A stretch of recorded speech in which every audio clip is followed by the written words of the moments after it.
Well, hello there, and welcome back to yet another Expanded Universe Holocron. And this time, I have here with me Jax Voss. Welcome.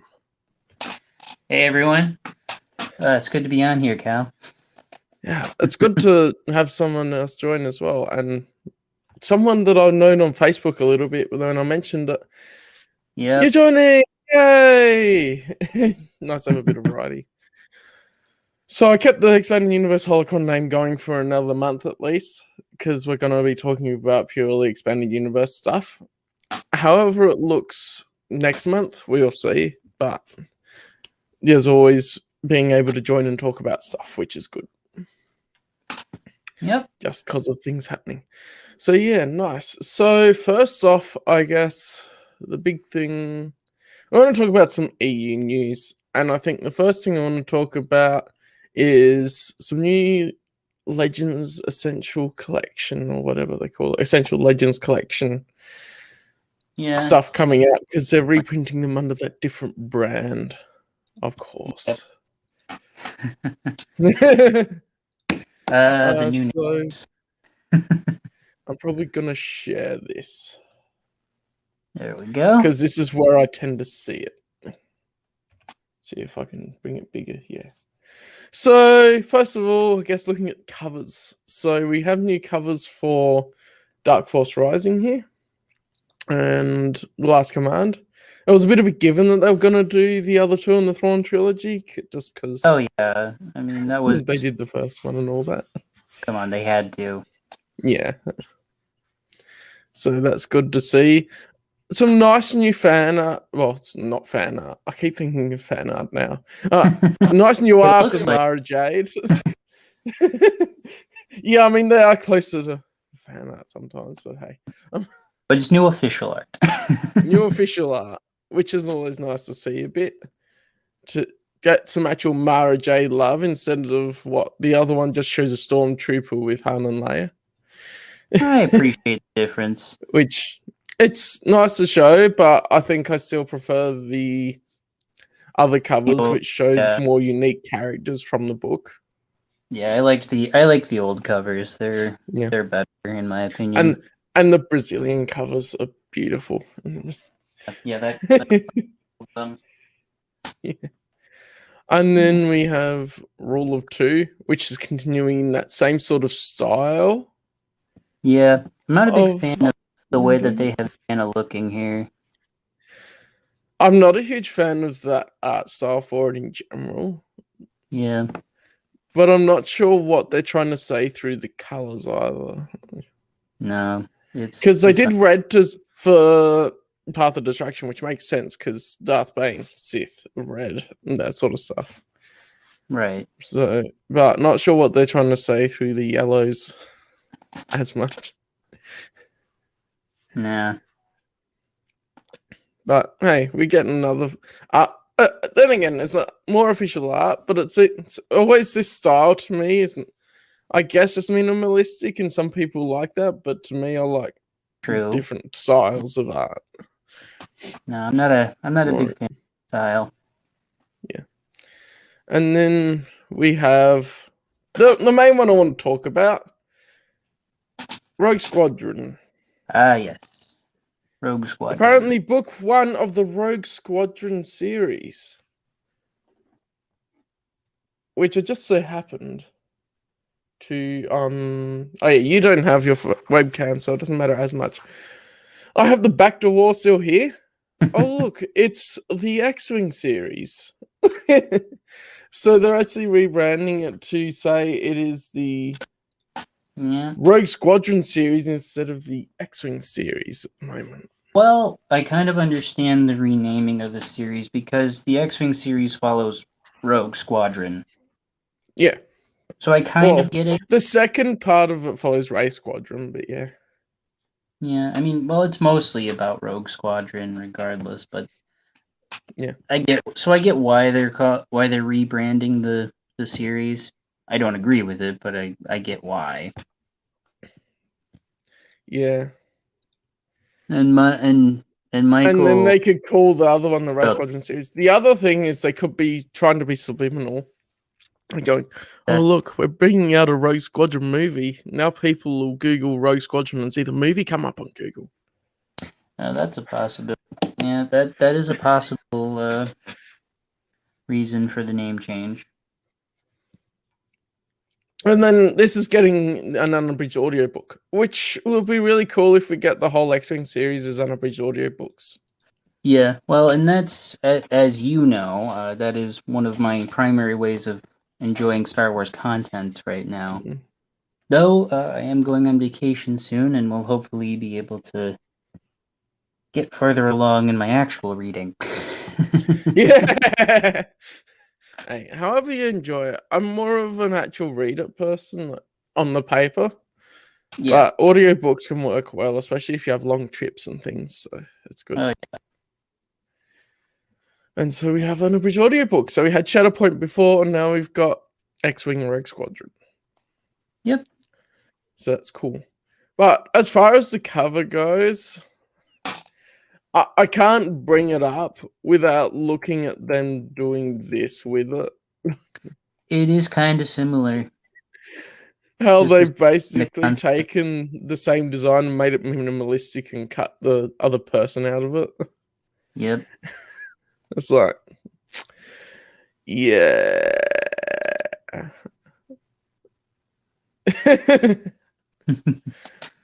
Yeah. But, you know, they're doing what they're going to do. And it is what it is. Yeah. And I'm just going, well, yeah. I heard they do. And I thought with the logo, they could have at least had the Rogue Squadron logo on it. Not just the Rebellion's logo. It would have been nice. Yeah. Have that in there. As opposed to the whole... Yeah. It actually would have been better if this was actually Wedge that they were going for. You know, yeah. You can't tell too much, but it doesn't look like Wedge from a lot of the art that we've seen. I think it's supposed to be just some generic person. That's what it seems like anyway. I mean, it is a guy at least, so there is that. Yeah. If they do Rogue Squadron, it would be really cool if they actually put characters on the front to see all the variety of species in the squadron. That would be nice too. No. That would. It just depends what they do for the art. It's all dependent. Yeah. That's pretty much talking about them, I think. Some thoughts. And yeah, someone said it could be to distinguish between Rogue Squadron and not the whole X-Wing series, because they may only reprint the Rogue Squadron under these Essential Legends collections, possibly.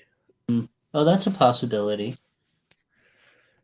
Which I'm like, well, if you're gonna do part of the X-Wing series, do the rest. I know. But I guess it's what they deem as essential. Yeah, in their minds, Rogue Squadron is essential, while the rest is not. Yeah. They have weird definitions. Which, I mean, I can sort of understand that, because Rogue Squadron is showing the capturing of Coruscant after Return of the Jedi and a bunch of stuff, whereas Wraith Squadron is more connected in with finishing up the Imperial Remnant and the Warlords and that. But then if you read Rogue Squadron, you still got Izard and stuff around. Yeah. And you still got the mentions of Zinj and all of that. So, true. Fun times. Yeah. I'm kind of looking forward to seeing what. I'm kind of looking forward to seeing what comes out of this whole essential release system that they're doing right now. Hopefully, yeah, the new stories at some point, because at a certain point, people are going to be like, okay, I'm getting sick of this. I mean, to me, it definitely feels like they're just rebranding it and going, this is a way for us to go, oh, these are the essential stories, so we don't have to reprint all the other ones that we don't want to. Yeah. And while we still have some stuff that hasn't been reprinted, a lot of the Scholastic stuff, I think. And some older stuff. But yeah, it'll be nice if they reprinted more of the stuff that hasn't been reprinted, even if they did like an omnibus for a bunch of the young readers series and stuff like that. Would be cool. That would be nice, especially like the Jedi Prince series and Jedi Prince, and if we get like the episode 1 adventures haven't been reprinted. Oh yeah, because they were part of the game stuff a bit as well. But those novels actually have the only telling of Jar Jar's story of why he was exiled before the Phantom Menace. It's the only storyline. Yeah. There's no alternative telling. It's the only one. Yeah, then it can't be contradicted by a different source or anything because there is no other source of what happened. Yeah. And no one else wants to write that story for the new canon, so they just have him a clown, apparently. So fun times. But yeah. No one wants to touch Jar Jar, which is hilarious. And I don't blame them. He's not the easiest to but he's also the key to all of this.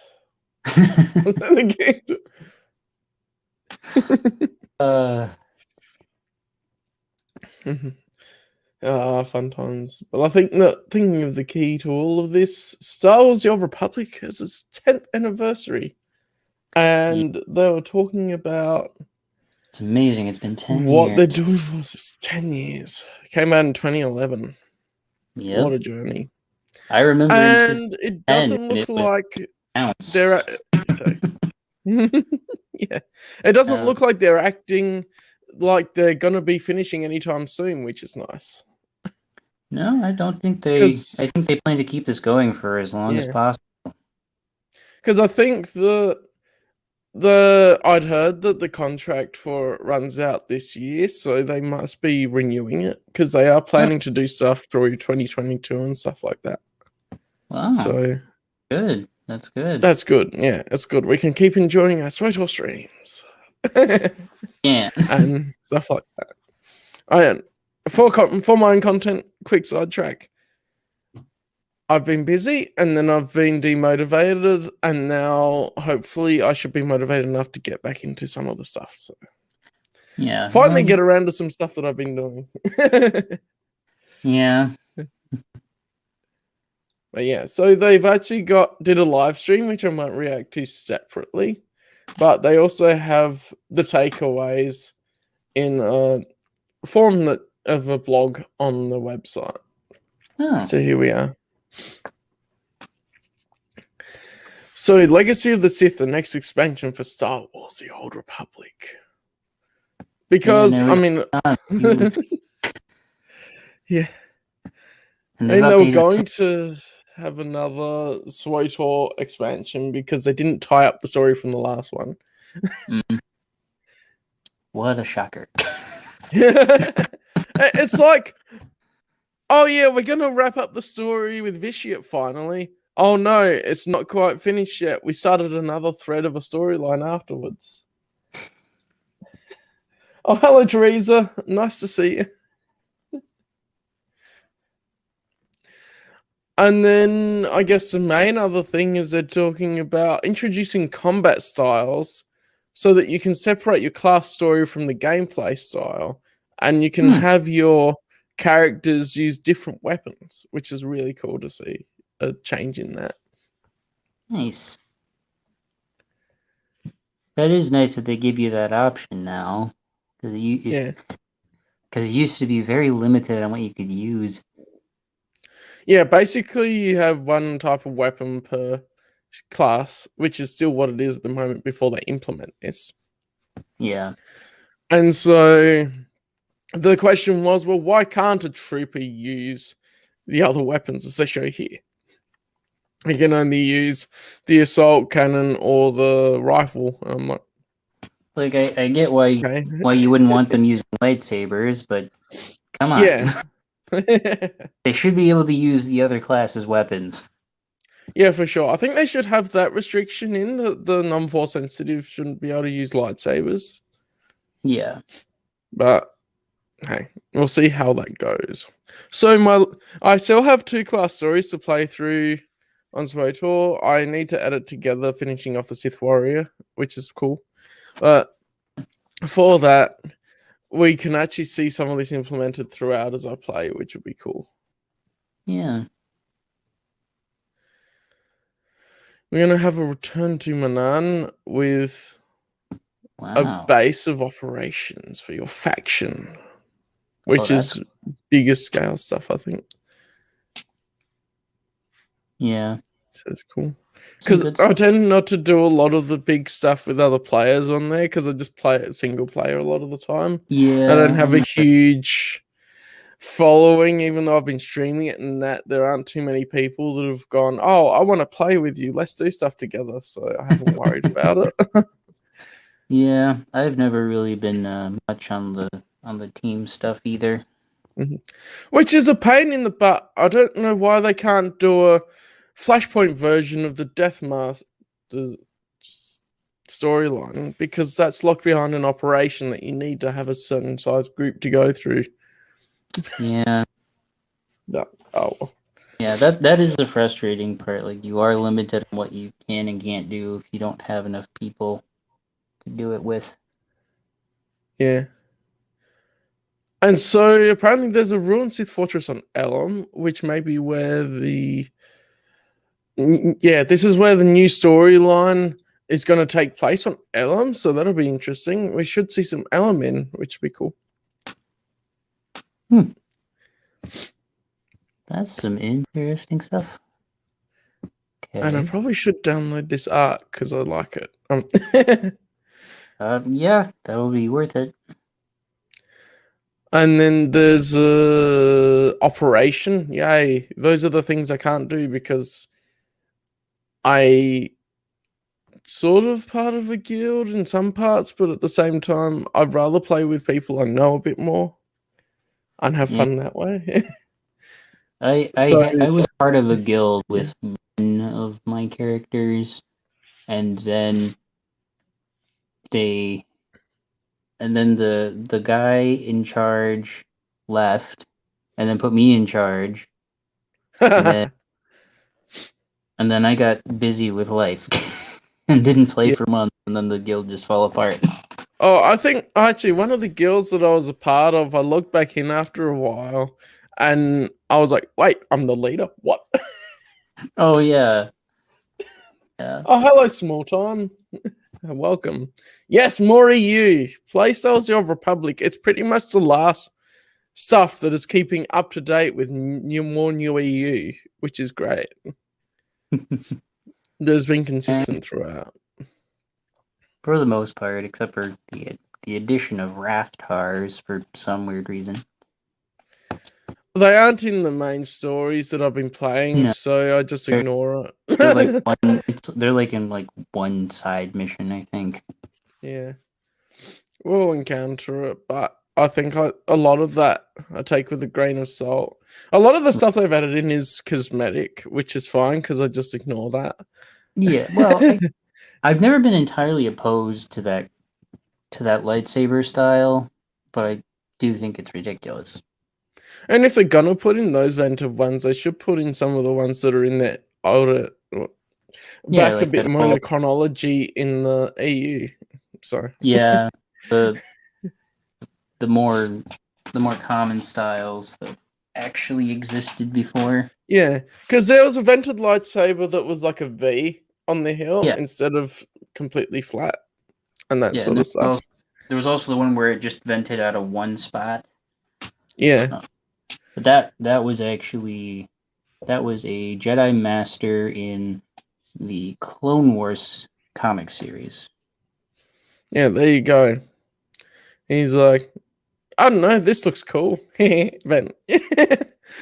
No, it would be nice if they would do stuff like that. with this. Yeah. Would be interesting to see those. Yeah. So that's pretty much the stuff on here. I'm probably going to do a separate video looking at the live stream. Oh, of course. But mainly, I'll try and cut out a lot of the time of me just watching it and try and cut to my thoughts on it, which would be more interesting, hopefully. But yeah, that's basically stuff. I recommend playing KotOR, because while I have some issues with how they're taking the expansions and the storyline and how they stagger their story updates, they are still going, which is great. Yeah. Some of the updates should have been done in different orders, I think, but they did okay. Yeah, and I mean, I'd rather them do the whole chunk of the storyline so that you have the start of that section and then the end of that section in the one go, rather than, oh yeah, here we go, here's more stuff. So, yeah. Fun times. Well, I think everyone should be looking forward to the new expansion when it comes out. Yeah. I think the one that I have my thoughts on the stream of it is Echoes of Vengeance one. I'm like, what is going on with that? They did a bunch, I think, just for fan service. Oh yeah, they do that all the time. Yeah. Oh, hey, Sentinel, how are you doing? It's good to see you. I'm probably going to keep it consistent at this time of doing monthly live streams, so that should work out better for when I see a lot of people joining, so it'll be good. Yeah. Oh, yes. Well, we're going to talk about the comics mainly, but then we can't ignore talking about the game a little bit, because it's... You should be able to get KotOR to run on, on a Mac. Sorry, I didn't catch that So thinking of that...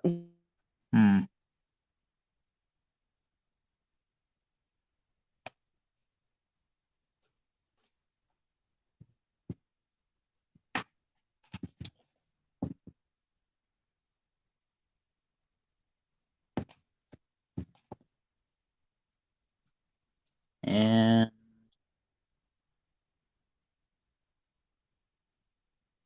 all right. Cal is completely frozen on my end. I have no idea how it's working for you guys out there. Or if I'm coming through to Cal at all.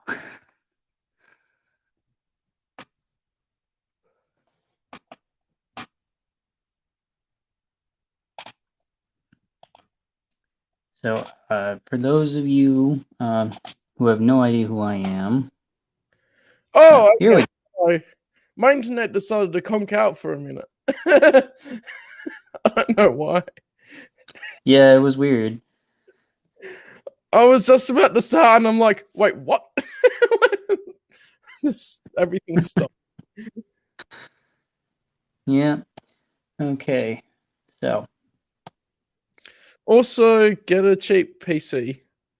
I was just thinking, because it'll run better on a Windows computer. Yeah, unless you can get the really expensive iPhone app version. Well, actually, it's supposed to be on an iPad. I mean, not an iPhone. On a phone. Well, a phone that you can. I've played KotOR on my phone, and it went fairly well. And I mean, it's money going towards EU stuff, so I don't mind paying for that as well. So that's a good option. Oh, yeah. And KotOR 2, if you're thinking on Android at least, KotOR 2 can transfer to an external SD card. Yes, it can. But KotOR 1 can't for some reason. No, I found that out to my sorrow when I got lucky and got it for free one time. I was so distraught. Then I lost it.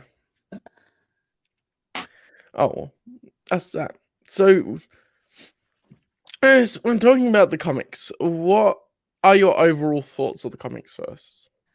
The KotOR comics. Well, they're actually pretty good. I liked kind of how they showed the actual, a different aspect of of that time period before the game, and even before the Jedi Civil War.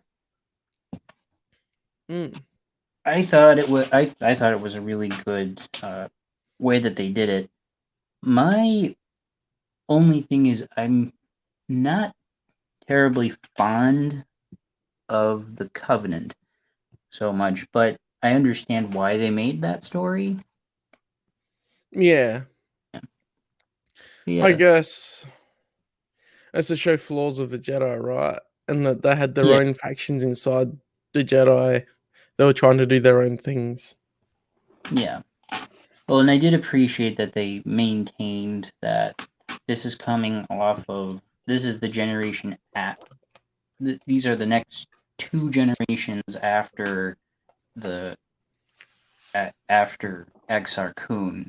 So it's, you got the adults who were children or born immediately after, and then you got the kids who are growing up under these people.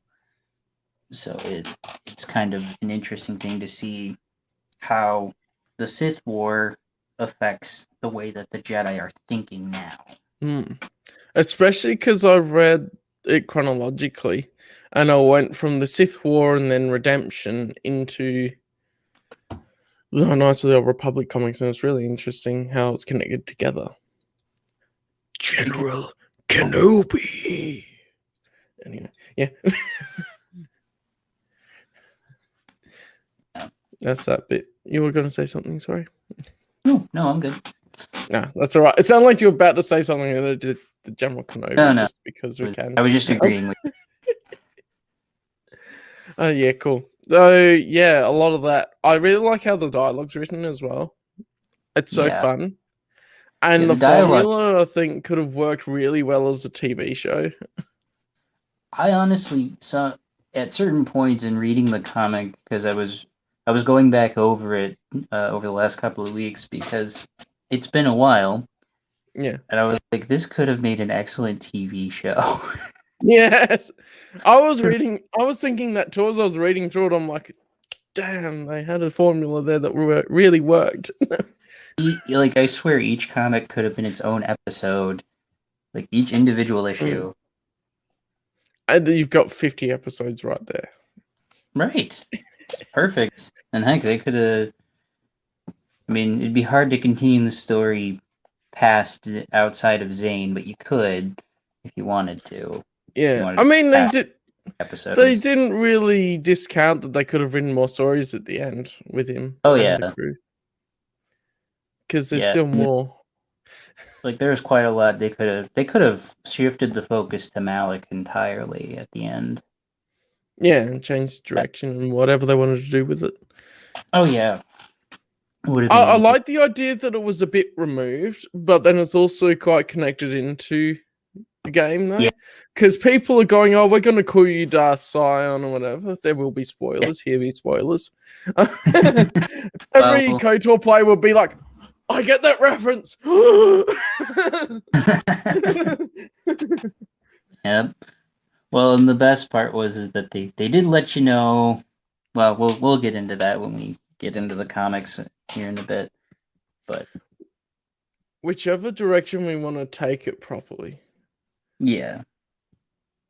Oh, my computer was taking over my volume of my microphone for some stupid reason. I was wondering about that. I told it not to, and it still does it. Foolish thing. Oh, well. Well, they never do what you want them to do.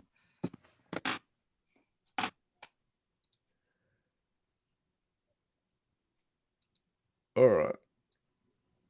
Boom. But yeah. So thinking of that, we can start getting into them, I guess. Alright. So thinking of the storyline, we open up with Zane Carrick, who seems like a bit of a failure. Yeah, he does. And then this whole thing with him going in, and we get to know him having just trouble with man hieroglyph. Yeah. I love his wisecracking. Anyway. And it turns out they all killed his fellow Padawans. What did you think at that point? Well, I thought it was very strange, like coming in, like you kind of get the whole feel of Zane's perspective when you're just going in that order. Like you're just like, wait, Jedi Masters just killed their own Padawans. What the heck? Yeah. Everyone's just like, why? I know. It's ridiculous. And the whole thing of the mystery being left is a lot of it's just him on the run afterwards. Oh yeah, as well, is cool. And sorry, do you have images so that people can see this, or?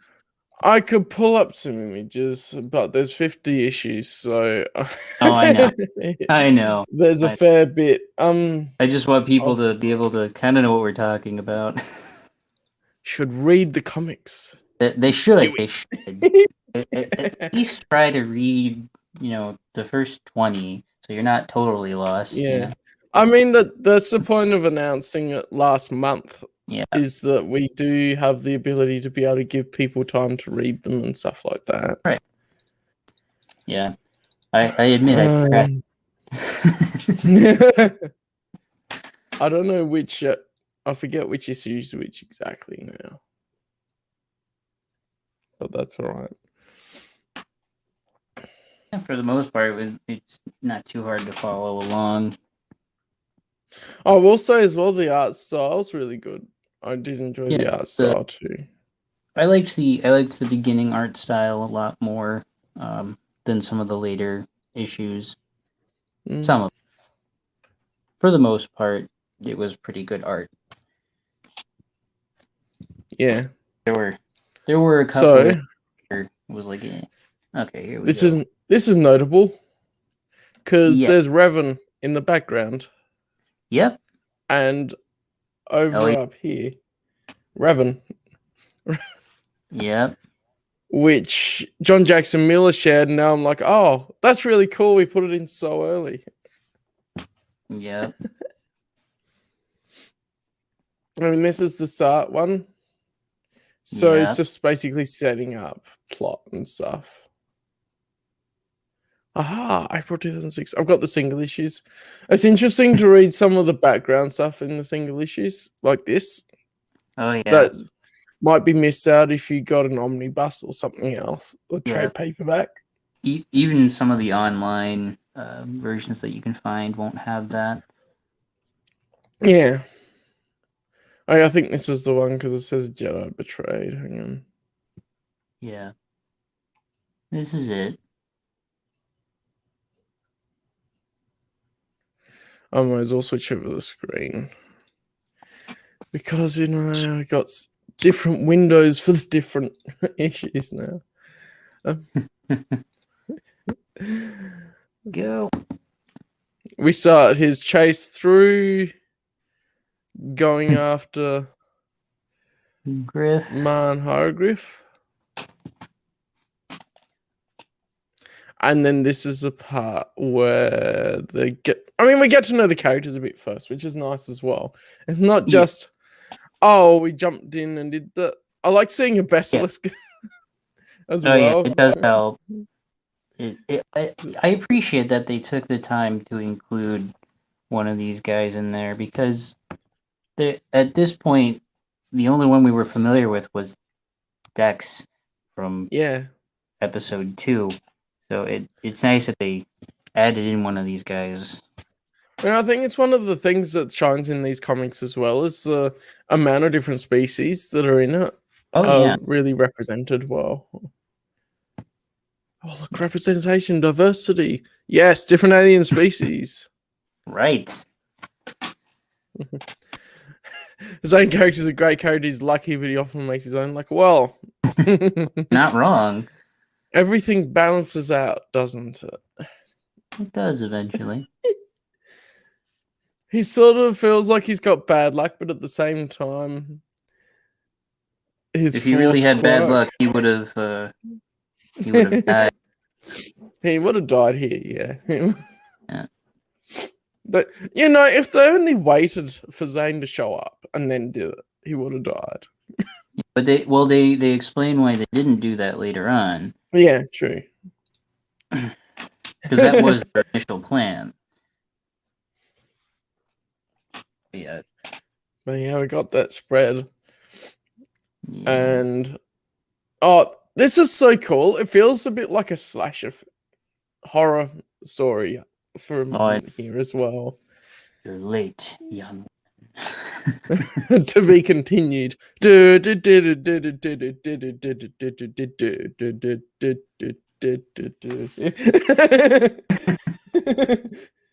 Yeah, one thing I do appreciate is that they went from the multiple apprentice situation that they had during the time of Exar Kun and Ulik Keldroma, and now it's like one master, one Padawan, and it seems to be a kind of something that kind of changes when you go through the whole timeline. Like sometimes they'll have just one master, one apprentice. Then all of a sudden it'll be one master with 3 apprentices. It just depends on where you are in the timeline. Yeah. Yeah. I think they thought they were doing the right thing by killing the apprentices. Because, as I said, here be spoilers, most of them are Seers except for, what's his face again? Why do I blank on names? Lucian. Lucian Dre. So they all see visions and things and think their interpretation of the vision is, we got to kill our Padawans. Yeah. Well, we later find out who they really saw, but none of the characters in the story know who they saw. Of course, they all die. Yeah. Zane is the only one who is really aware of the prophecy that would have any idea. But we don't know what, like, if he ever even found out. He may have died before he found out. We don't know. Yeah. And I assume that he would want to try and investigate a bit into it, but after a point, then he might not have been able to at all. That's possible. Oh, yeah. Yeah, this comes right back into the what happened before. What we do see is some older style spacesuits, which is cool throughout the series. So you see a bit of an advancement of technology from the spacesuits. Things. Yeah, you get to see that, like, technology, while it is in Star Wars, it is kind of in a loop. It does have advancements. Yeah. And a lot of them are fairly minor advancements, especially when you're looking between certain eras and time-wise. But then others are more advanced. Like, there's a big gap between Dawn of the Jedi and Tales of the Jedi and that sort of stuff. Oh, yeah. Yeah, and that's probably got the most advancement between those two storylines. I mean, because they didn't have hyperdrives and stuff back then either. Exactly.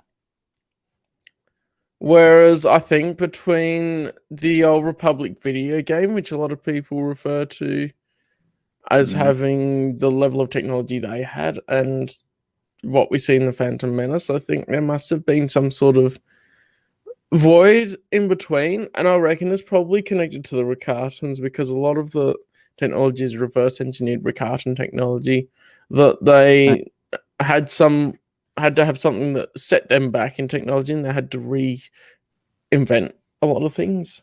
Oh yeah, I'm sure of that. Because I mean, if you look at, even if you look at Knights of the Old Republic, I mean, yeah, astromechs were already a thing, and they were already pretty well advanced by then. And when you get into like, because T7 is he's almost on the same level as R2 in some aspects. He's bigger and chunkier, but at the same time, a lot of the internal parts make a difference, don't they? Because there's a lot of that perks of the astromech would be hacking and all of that, and so it matched the technology at the time, I guess, with T7. Yeah, that's true. Well, in the R, and I mean, when you get into the R series astromechs, you find out that each R series type was supposed to be a new advancement on the previous type, though for like 4 generations after the R2 unit, they didn't do very well. Yeah. Well, we don't see T7 with boosters so that he could hover over the things and stuff like that. Yeah. So. Well, if I remember correctly, R2D2 has those because Naboo's the Naboo engineers like to fiddle with their droids. Oh, I wonder who that sounds like.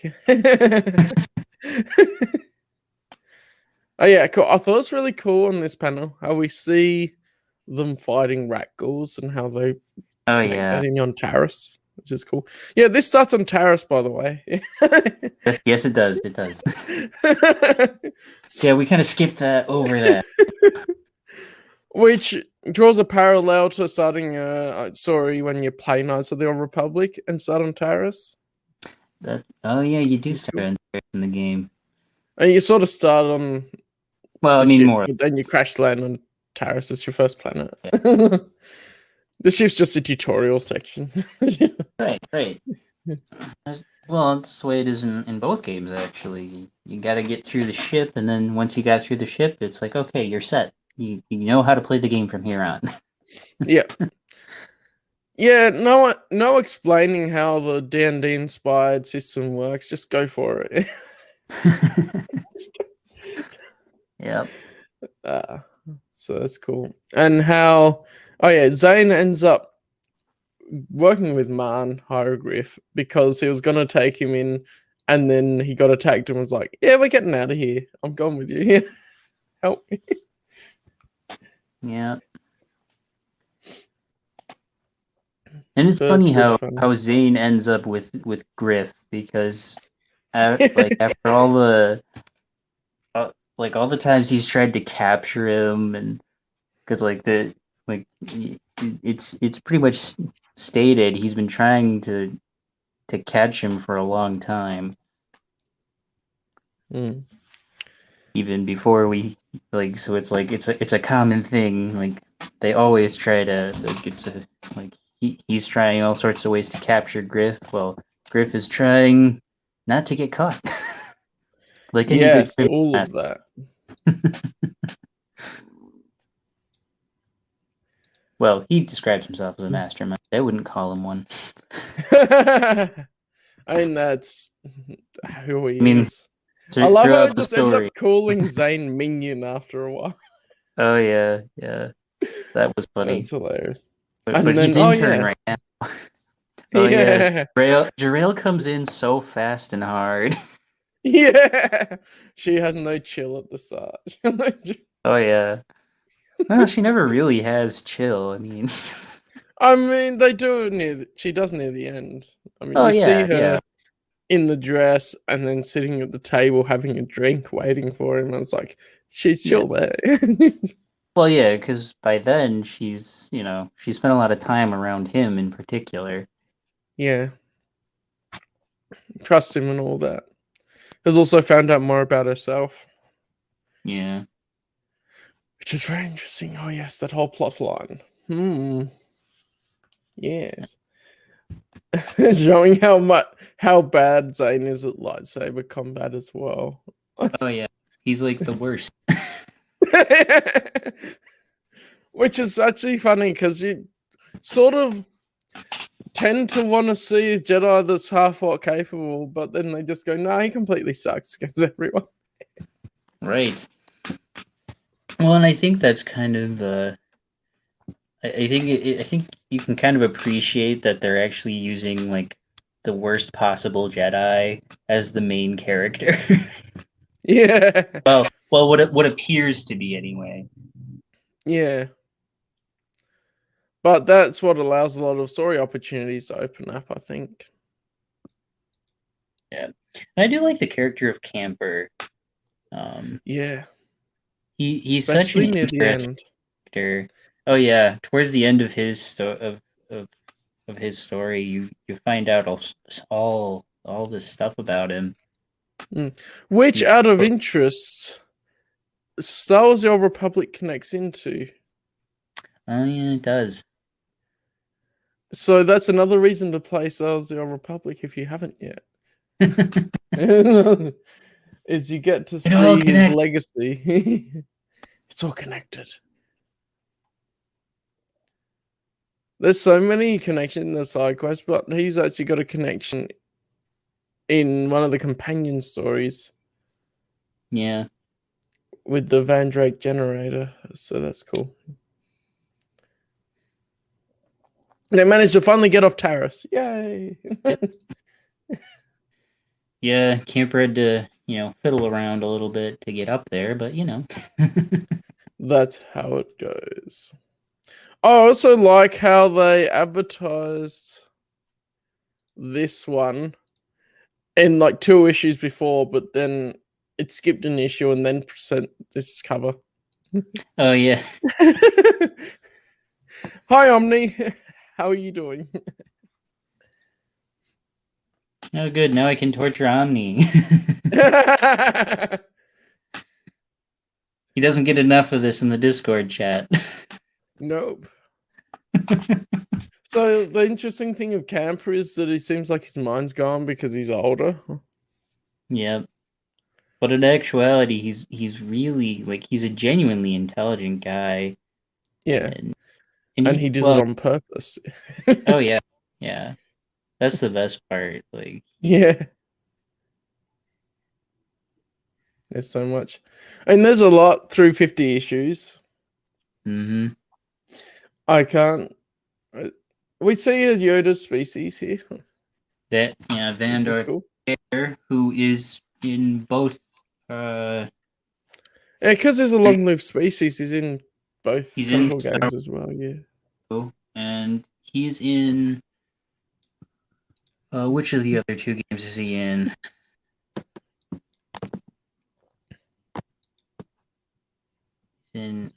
Is he in Knights of the Republic or Knights of the Republic 2? I can never remember. Oh, he's in the first one. No, for sure. Yeah, okay, that makes sense. Yeah, he's in Knights of the Republic and in Star Wars: The Old Republic, which is kind of great. I actually they do live for at least apparently roughly 900 years, assuming they don't get killed. So it makes sense. I mean, there's a different. It's a different one in KotOR, isn't it? Oh, there is another one, but different is in there. Vandor KotOR.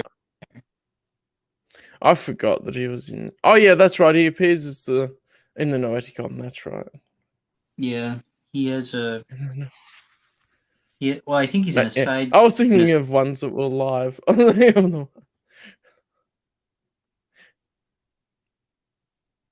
Yeah, but there is another one in. Yeah, I think in. I think it was Master of Rook. I think in total that was alive. Yeah. So that's cool. Yeah. Oh yeah, one part through the series, there's a plot involving exogorths. Yeah. Yeah. And those are confirmed as they are the same as the space slugs in Empire Strikes Back. So those are exogorths that we see in Empire Strikes Back. Yep. Yeah, they're the same kind of thing.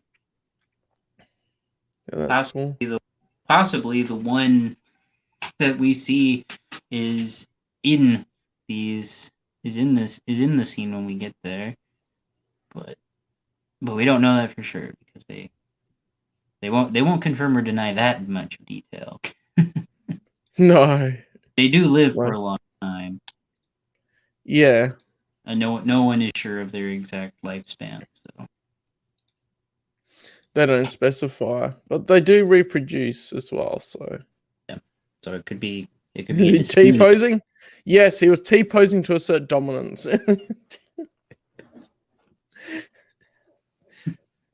You got to assert dominance over your enemies. Didn't you know that, Omni? Well, of course.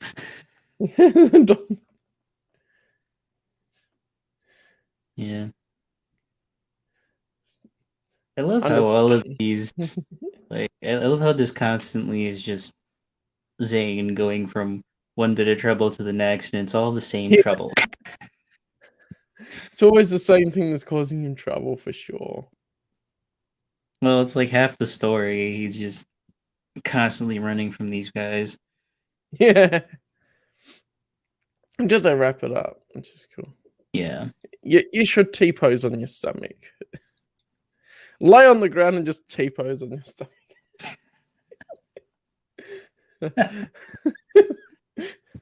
That's how I interpret it anyway. I know that you have stomach things, but yeah. They're having they're going a bit into a flashback of what happened because they found the droid, and he's starting to try and investigate why he's killing the Pedwans. So that's cool.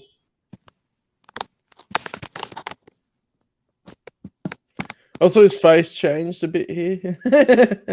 Yeah, I've noticed that in comics in general, they tend to slightly adjust faces without really realizing that they're doing it, I think. Yeah, probably. Because I've seen a lot of I've read a lot of comics in my time, and they always seem to be slightly different. Yeah.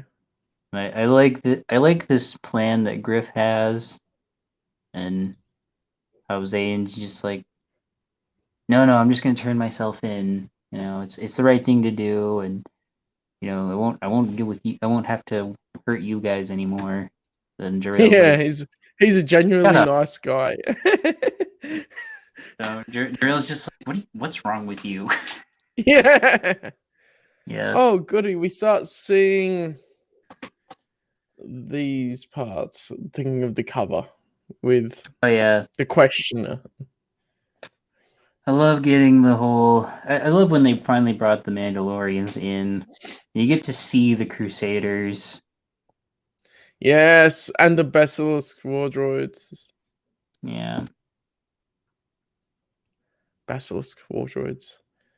It's really cool. We get to see Jarrell with a lightsaber, pretending to be Mirror Luke and Seer. Names escape me now. It's been a long run. Yeah. Yeah. And then all the war. Like they were trying to pull a stunt to try and get them to evacuate so they could steal the money, and then the Mandalorians actually attack. Like, what better way could that go? Yeah. You know, it's actually kind of sad. The only full body images you get of Mandalorians are rolling right here. They're the only full body shots you get. Like all the other ones, you never get a full body shot of any other kind of armor. Someone. I think you see Mandalore.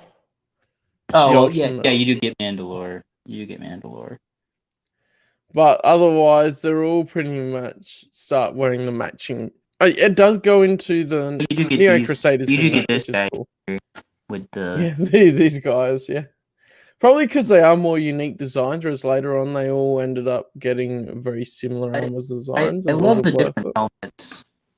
Like, Yeah. I mean, the armor is mostly the same when you look at it. The armor is mostly the same except for the color, but the helmets are all distinct. Yeah, I love seeing the variety. Yeah, I thought that was really good, and I think that is why Roland is so against the Neo Crusader armors. Yeah, and I mean, I get why Mandalore wants them. I get why, but I don't agree with it. Yeah, I mean, if Mandalorians are gonna fight, why does it matter? Right, right. Well, his thought process is apparently, I mean, he talks about it later, but apparently it's to make all the new species coming in feel included. Yes, but there's a full body shot of Mandalore. Yeah, you get some. Thinking of that though, there can't be one armor fits all for every species. Though. Right. Well, what I meant was of the Crusader armors. Yeah. Yeah, because you mostly just get the full body shot of Roland. Oh yeah, and I love seeing the art of the reflections in the visor and stuff. It's really cool. That's the best. Every time they do that, I love it. And yeah, and this is Fett here with him, right? Cassus Fett, yeah. Cassus Fett. Yeah. I remember that name. Yeah, it's not clear if he's supposed to be a direct ancestor of Jango and Boba, or if he's supposed to be and it's probably Clan Fett. It's probably Well, yeah. Well, I mean, it's Clan Fett regardless, and the clan members are all loosely related, but yeah, it is interesting to look at. It is, for sure. There's a lot of them working together. Oh yes, she was captured. That's right. Yeah. I really like the lighting in these panels. Oh yeah, it's really excellent lighting. Or I guess we should say the shading, because it's the. It is hard, but it works well. Seriously, this could have made an excellent TV show. I don't know who Omega is. We don't talk about her. This is the Expanded Universe Holocron. So new canon stuff I'm actually pretty clueless on. Oh yeah. Yeah, you don't want to learn. Unless I hear it in passing. You don't want to learn more than you know, I'll tell you that. I know more than I want to know. I mean, I have heard the name in passing, so I know it's a new canon name, but that's about it. Yeah. Oh yeah, we see Saul Kareth, which is really cool. Oh yeah. Yeah. Like before he defected to work under Malik. Yeah. Yeah, exactly. That's what I think. Thank you, Small Time. Yeah. I mean, the whole thing I mean, you can is just like the opposite of love is indifference, right? I just don't care about it anymore. Yeah. And I'm loving the EU, so it's good. Yeah, I do appreciate. We also see like all the references to the different. They just show you random different characters from the games. It's great. Yeah. But then also tie them into a plot later on, so it doesn't feel like they're showing us this character just to give us a reference to the game. Well, I don't know. They do have a random appearance of Mission, and that was kind of short. Yeah, but it makes sense in the context. They actually wrote it in for quite well. It was just a brief part, but I thought it was a good little part. Yeah. Oh yeah. He takes off the helmet. One thing I didn't realize, one thing I forgot when I got towards the end is that Jarail never sees Roland's face. Ah, yeah, that's right. Which made some contradictions later on make a little more sense when I was like, wait, I thought, oh no, she wasn't there. She was imprisoned and she never sees his face because he never takes his helmet off again in front of her. Yeah. And I need to reread these once you know the twist, because you'll start picking up so many of the little details after the Dr. Demigol little arc that he has. Yep. Because he's well, we're coming up on his introduction here. And actually. also, look, he's a black fella. Oh yeah. Representation and diversity. Haha. No. I know, right? They actually were so few black people in the EU. But it's because in the EU it was established that they came from different planets and things, and they were separate sort of subspecies rather than being all the different humans are on the same planet. Right. Like us. Well, they even have, and that was one of the things I appreciated about Zeltrons in the EU, like why they all look so significantly different, is because they all come from different planets, and there were minor mutations because of the different environments. And they like to sleep around. That too. Yeah. And here you see Alec again. But of course, at this point, you don't actually know his name. He's being called Alec. Yeah. Well, no, he's not. He's not being called. He's being called by a nickname, and I keep forgetting it. Oh, Squint. Yeah, it'll be there somewhere. Yeah, they've been calling him Squint at the beginning, and you don't. Squint. Yeah, that's his nickname.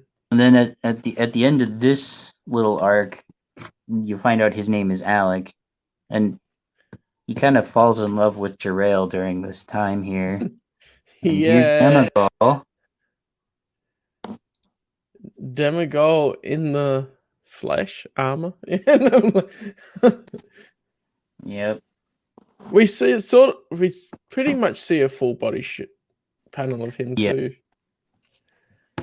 Yeah, but they don't do it for the minor characters. No, they can't do it for the minor characters, because why would they? Yeah. See some cool armor, and then they're like, but we didn't put effort into designing the armor for the minor characters. Well, they go with all the Neo Crusader look for most of the minor characters, because that's what it is. Yeah. It's easier to go with them because that was already an established look. Yeah, it's cool to see Coruscant a long time ago. Oh yeah, kind of get this different vibe, and the really nice thing is that you get to see why Lucian is the way that he is a little bit. Yeah. In this, you kind of get to see his mother kind of screwed him up. Yeah. And he's like feeling like replaced by these kids. And we see more Revan. Oh yeah. I like how they just hide his face completely. Oh yeah. Well, I get why they did that, because they wanted him to be ambiguous, but they wanted to establish an official sex for him. So I get why. So they made him male. And I feel like Plants on Coruscant for sex it out. Hey, this is thousands of years before we see Coruscant in the movies, so there we go. Yeah, I think they could have gone with giving him his canonical face that we see later in KotOR, but they probably hadn't decided it by then. Right. I think at the time they didn't want to do that because KotOR was still was still fresh and people were able to make their own version of Revan. I so wanted to some fans even got upset because they officially made him a specific gender. Oh yeah, I've seen those Revan. Yeah, but it's only a handful. That's their species, basically. I love how they come from the old Marvel comics too, and they've just continued on throughout the whole EU. Oh yeah, yeah. Well, the Zeltrons are an interesting species, so they work. Yeah, they do. Oh yeah, Omni. Do you remember in the Thrawn trilogy how it mentions the Mannerheim Mountains? Omni, Coruscant is where humans came from, and the original Mandalorians.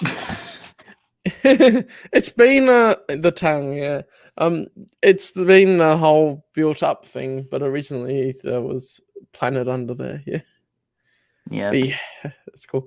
But yeah, I think for those sorts of reasons, they didn't do too much. I mean, you could go with Revan was still female here if you felt like it. Yeah. I think that all the Revan fanboys just get upset at anything mentioning Revan other than KotOR. They do. It's just the way they are. Yeah. And I appreciate that, like, he and Lucian know each other. Yeah.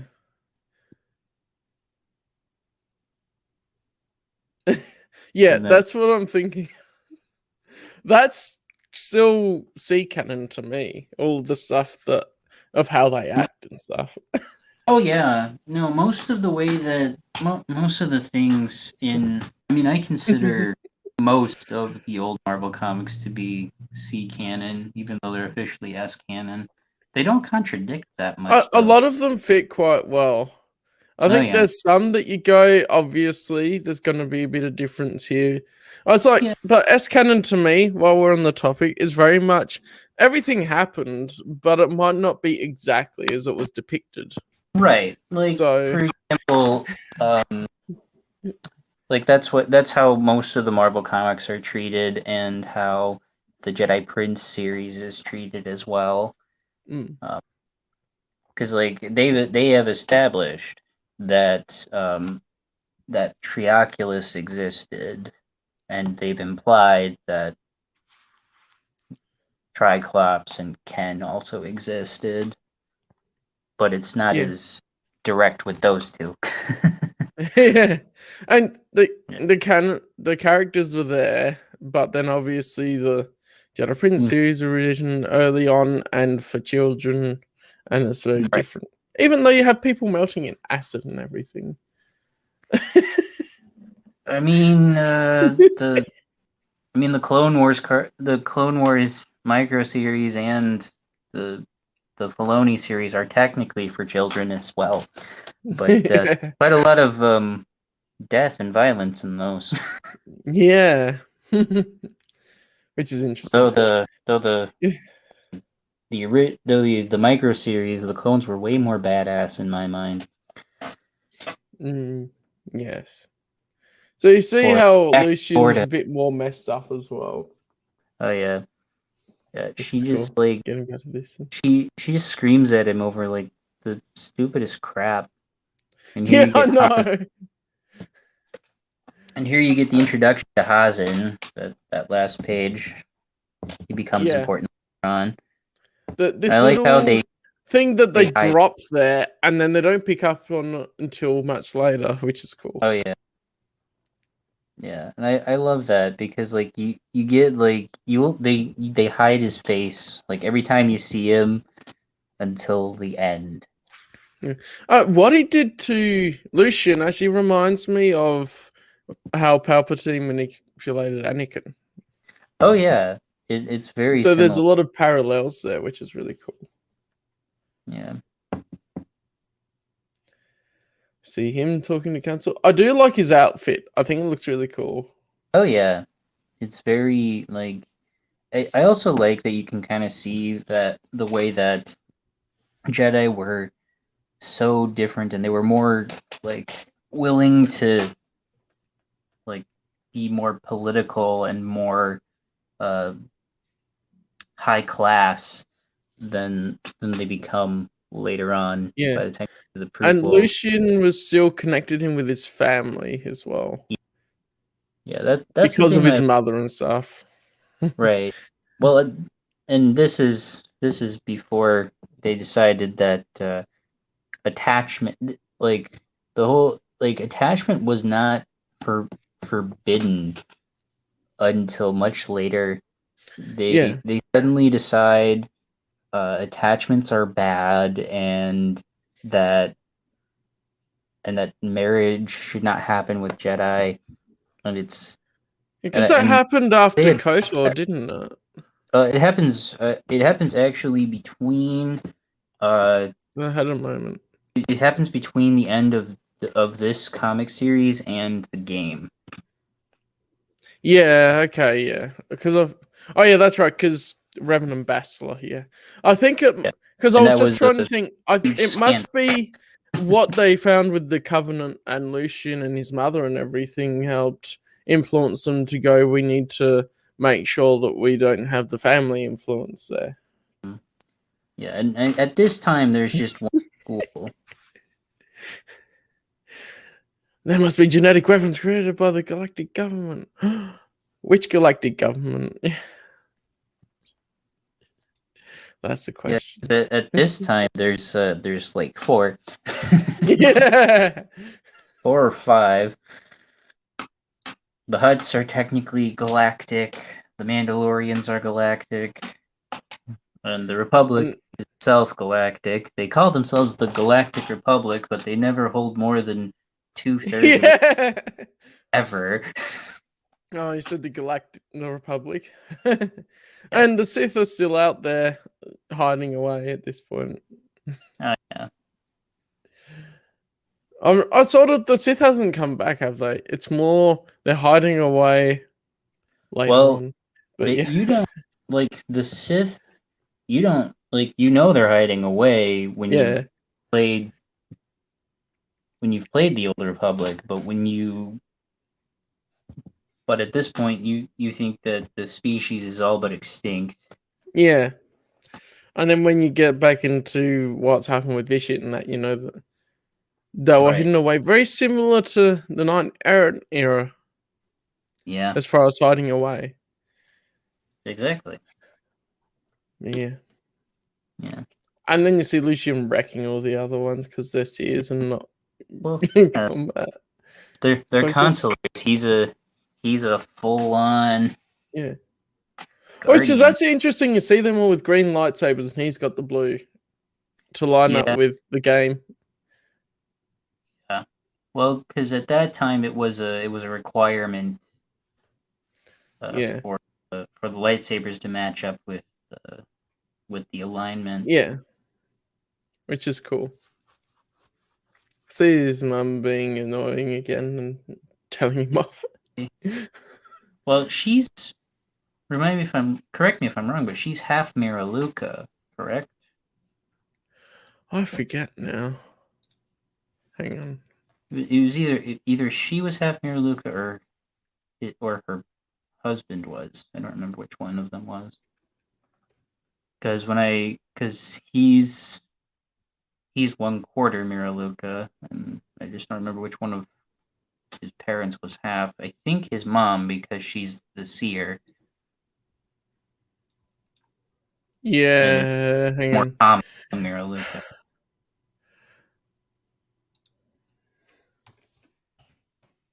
I'm trying to just remember her name. Krinda, that's right.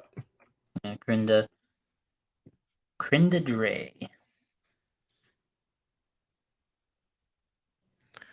Yeah, she was half Miralukan, species near human. That's right.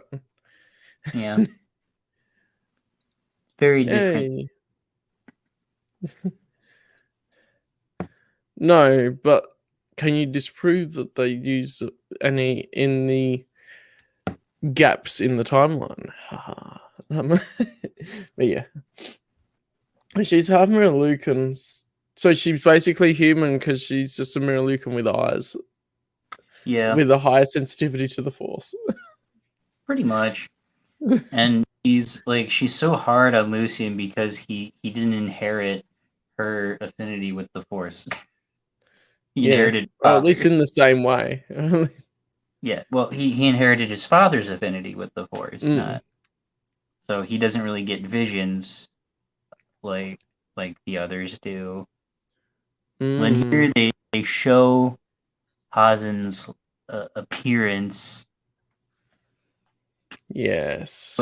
You don't get you get kind of the gist of it here, but you don't really get you get like what's happened to him, but you don't get like what he's become until much later. It also makes me think. I wonder if some of his design was inspired by concept art for More with Legs. I'm sure it was. After he was cut, because it looks like the bottom half could easily be that sort of idea.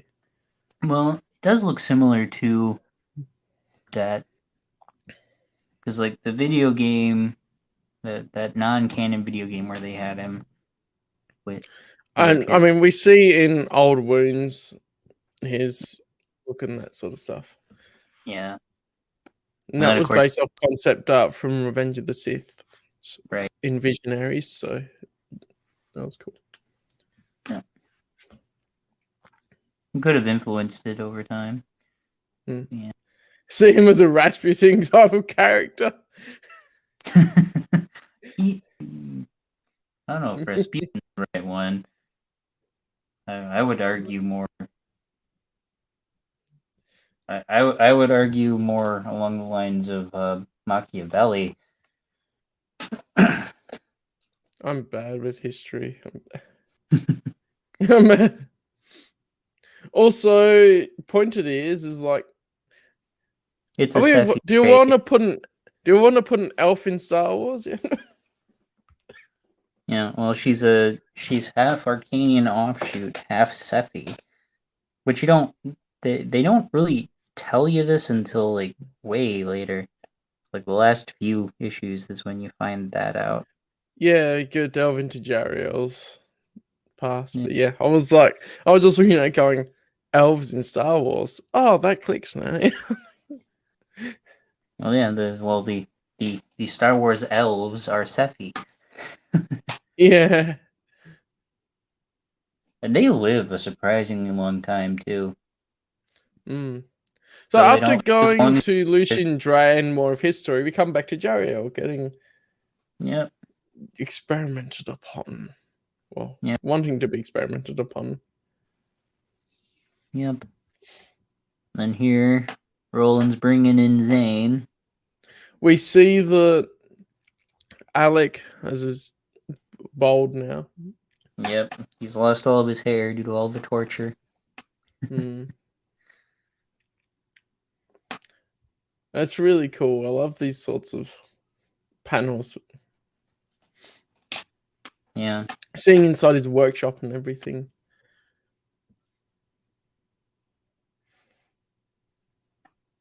Yeah. You get a real idea of what he's doing exactly. But I love the armor switch. That was great. It was seamless. It's such a classic, but it's always worth it. Yeah. And then just let's roll with it. Yeah.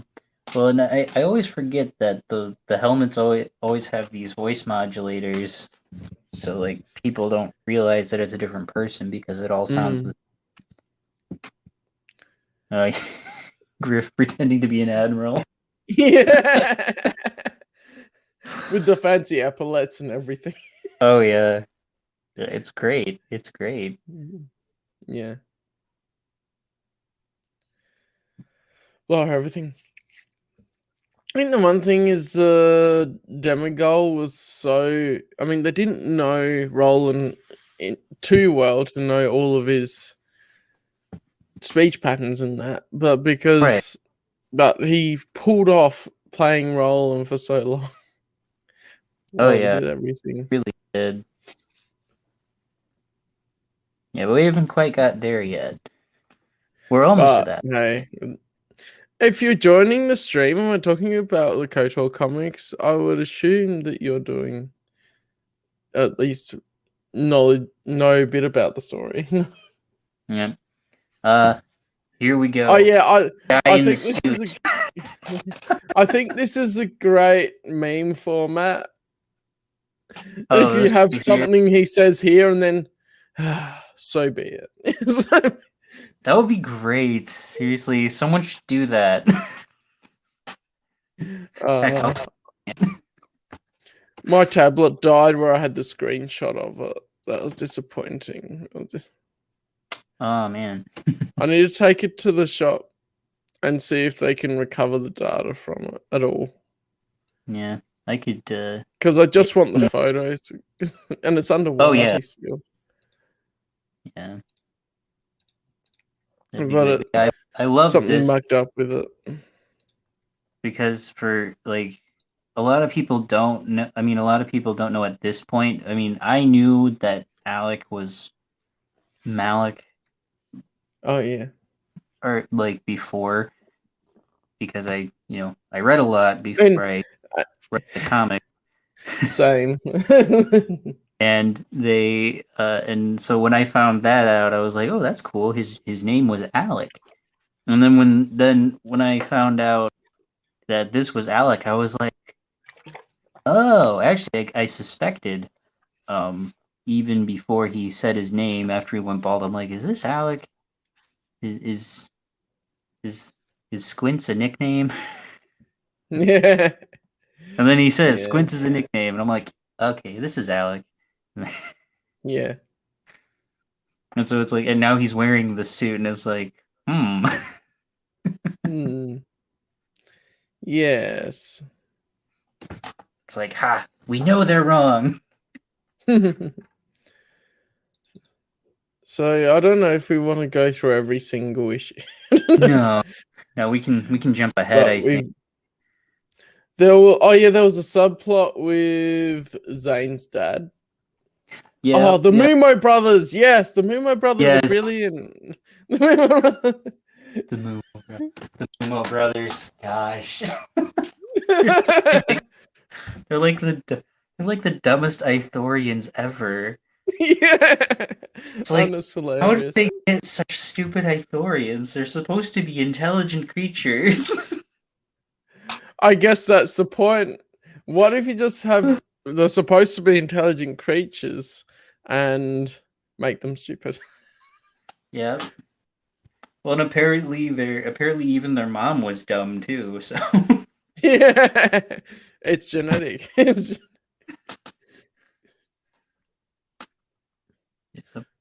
inherent dumb.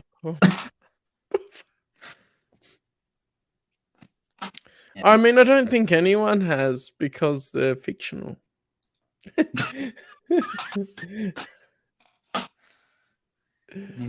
be hard to actually meet one. If you can arrange a meeting with one, it would be great. Yeah. If you find a dumb Ithorian, even, I'd love to meet one. Right. Assuming that they can speak English. I mean, yeah, it depends if Basic is actually a completely different language and we just interpret it as English. Well, I mean, it's written in other language. I mean, it's also, people can read it in Spanish and Portuguese for sure. So I think this is cool to show. Oh yeah, is this guy finding a camper? Oh, LG, sorry, LG or EG, that's what it was. EG, yeah. EG. So then that starts off sort of the next story arc a bit. Yeah, I don't think it's a bad idea to skip over the whole Zane, the whole Carrick family bit there. And we mentioned it. We get a HK droid, which is awesome. Yep. I love that they bring in HKs for this. It's great. Right, Omni. Are those mushrooms good for you?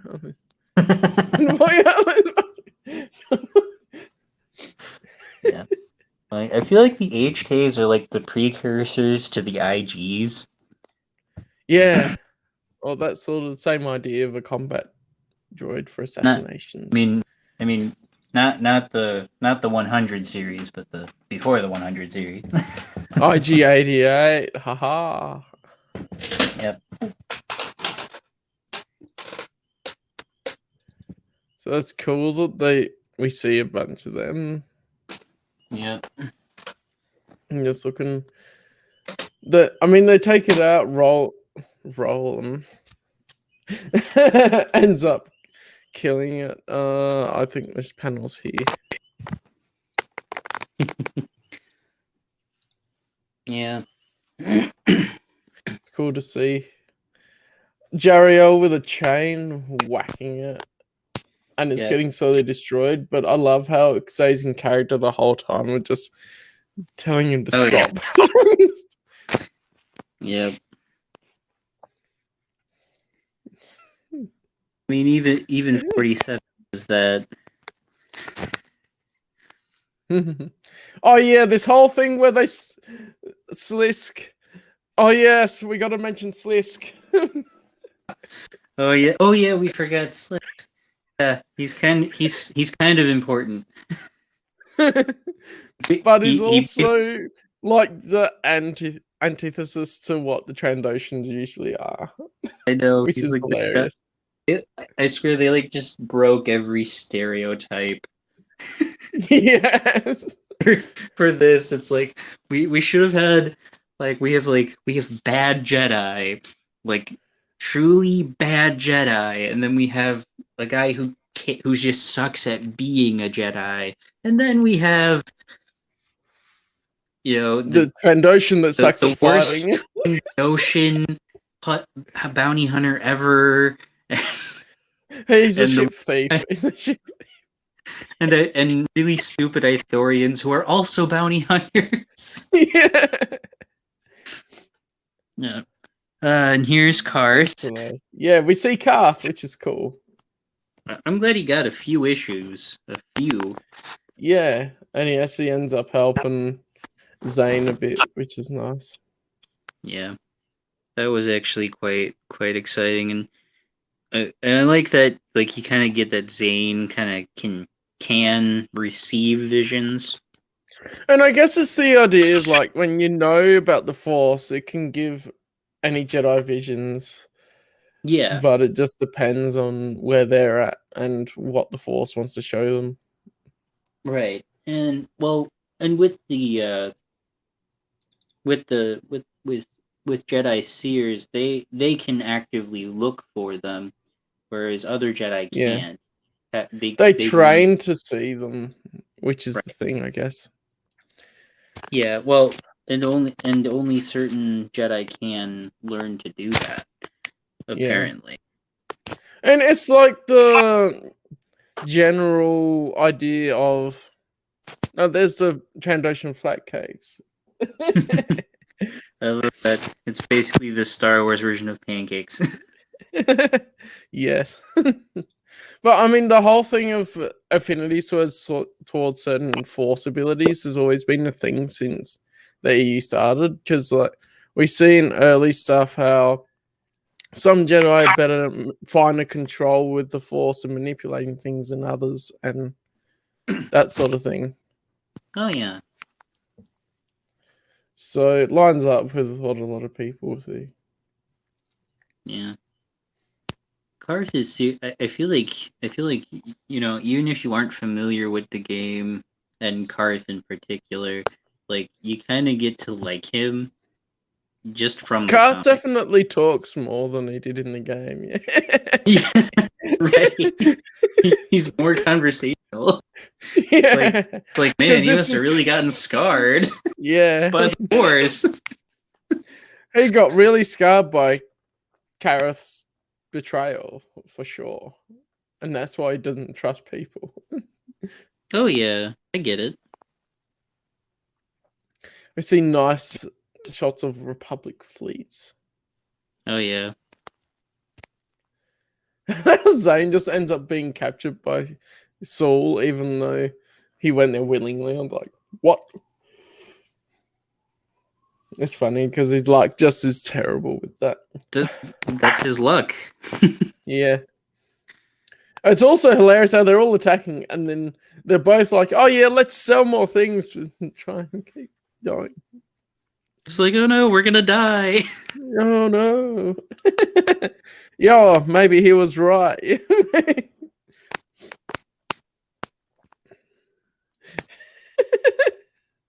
Wow.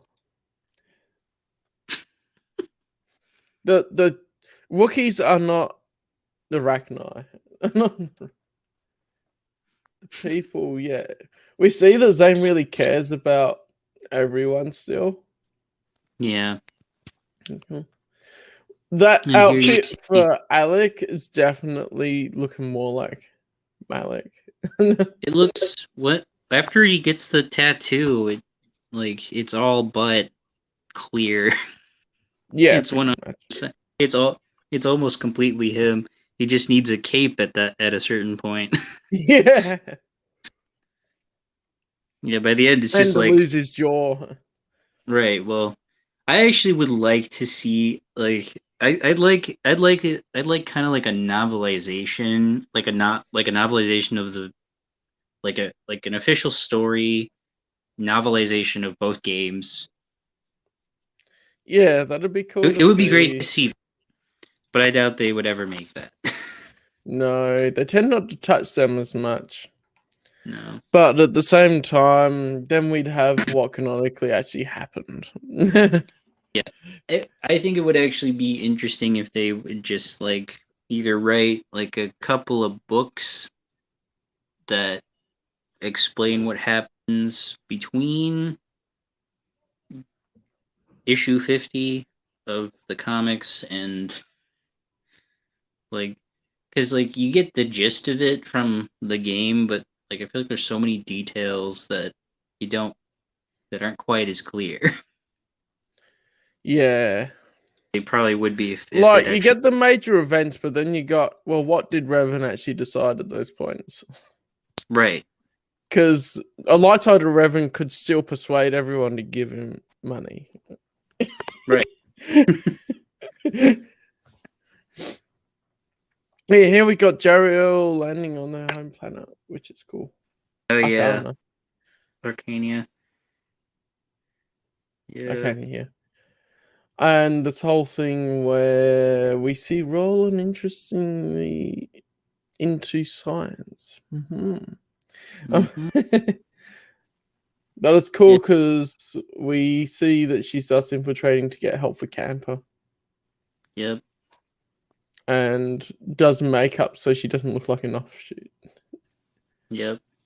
And then fails at undercover anyway. Fails at undercover. I still don't understand how the offshoots are like so white. Like their skin is like straight up white. And whatever the genetic difference is, I guess. I don't know. It's very strange because they had like because regular Arcanians have, just like white eyes. They don't even have irises and pupils. They're just white eyes, and they and white hair, and they look well not white, but like an off white hair, and then they basically look like humans with off white hair and no irises or pupils.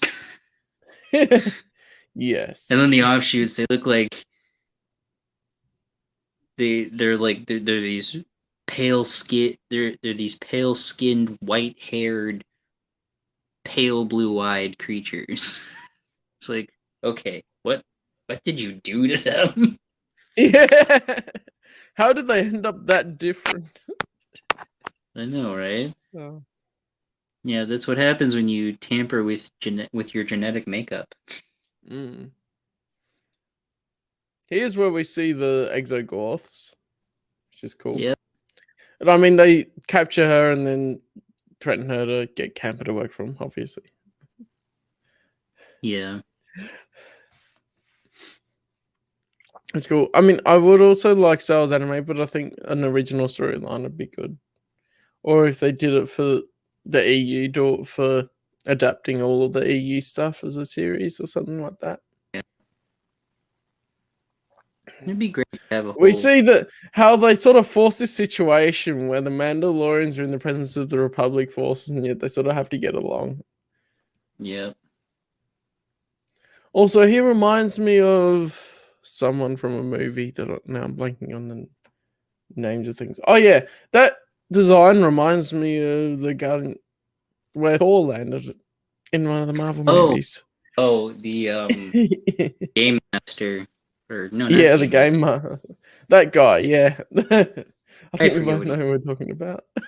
Yeah, we know who we're talking about, but that's the wrong name. Yeah. I like seeing more HK droids.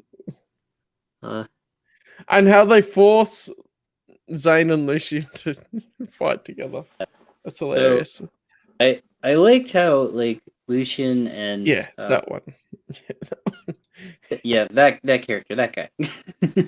Yeah. I liked how Lucian and the Arcanian scientist, I like how they, like, grew up together. Yeah. And it's like, oh, that's awkward. That makes sense. Yeah, I mean, well, they're both children of money, so it kind of makes sense. Yeah. Yeah. See here, they're having a lot of clashes between Republic and Mandalore. The interesting thing here is this is the camper reveal. Yep. Kind of how he's been working for, but he went into hiding, and he's been faking his insanity, or his senility, I should say. Yeah. I think he sort of made himself like that, but then he fixed himself. Yeah, faking it. Yeah. I mean, he wasn't faking being sick. The sick he actually was. They actually healed him quickly. They're like, "Oh, you're working for us? Done." Yeah. That shows how Arcanian science is, though, and how quickly they can do it.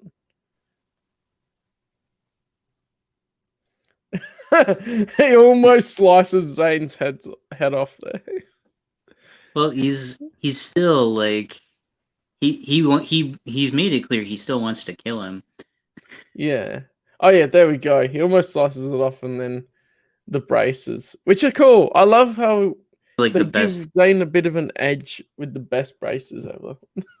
Yeah, frickite. Yeah. And then, which you don't see like frick. outside of the KotOR comics, you really don't see frickite. No. Like, you'd think it'd be a bit more common with some bounty hunters and stuff, wouldn't you? Right, especially with dealing with Jedi. Yeah. You know, dealing with those lightsabers, you know. All the exogorths. These obviously have been experimented upon. Oh yeah. Well, and apparently they've figured out, well, Camper figured out some way to send them through hyperspace. So yeah. It's weird. It's like, what sick things were they doing here? Yeah. He is such an interesting character. I almost just want to know his backstory. Yes. So, he's I feel like half of what he told Jerail is just crap. Yeah, probably. I want to know the real story. Yeah.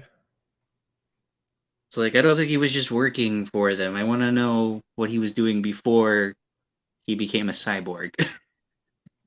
All of the stuff. It sort of seems like a Lobot character to that.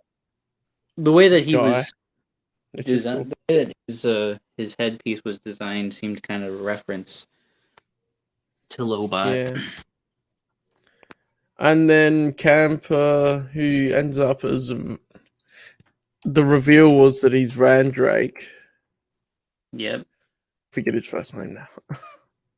Gorman Vandrake, that's right. Yep. He's Dr. Gorman Vandrake. He ends up sacrificing himself to save Jariel and the others. And then the Mumo brothers appeared again. This part, the Mumos appear because he pulled in the favor.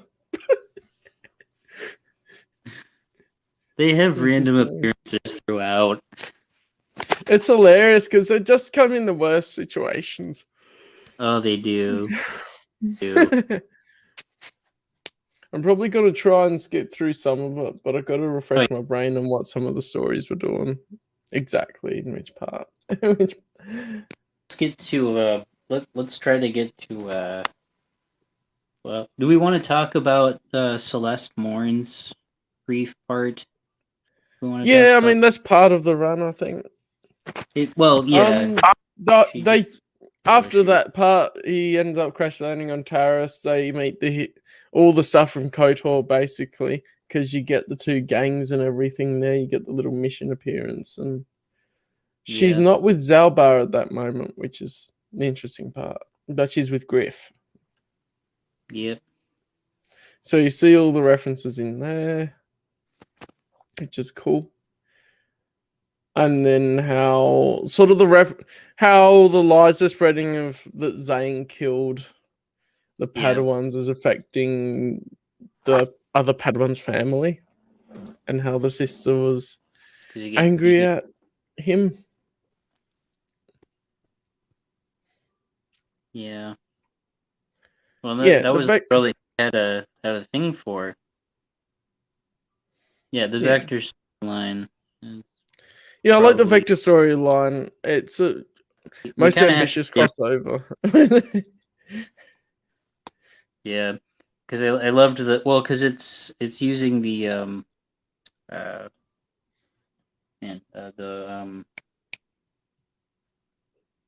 what is the name of that thing? Yeah, the Mer Talisman. Yeah, the Mer Talisman, and it's kind of it's interesting because it connects to so many different periods of time. Yeah, for sure.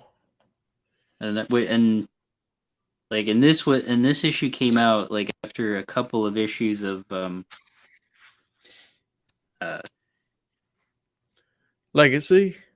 Legacy. After Legacy came out, not terribly. Because they must have had the look for Cade to be able to go, okay, that's what he looks like. They had already released like a handful of issues for Legacy by this point, or at least he'd been advertised, so they were able to use Cade. No. Not even close. No. But yeah, it's really cool how it's all connected in. I also like how in this it's all connected to the Rat-Ghoul Plague, that when they become activated, then the Rat-Ghouls actually keep the muscle memory of what they could do in life, and so they started using blasters and everything. Yep. To make them even more powerful, because they needed that. Yeah. Yeah, and I like that they use Celeste like in like all these different periods throughout the EU, and here you get to see her before everything happens. Yeah. Like you get to find out how it happens, really. She's hunting Zane. Yeah. Because she was a shadow for the Covenant. Yeah, which is cool. Yeah. I did notice a change in art style between Vector and the rest. Yeah. Which is interesting. It is. But they're Arcanians, they're not that. I'm probably going to butcher the pronunciation, so I'm just going to say that. No, it's cool. Yeah. There's the Talisman. Yeah.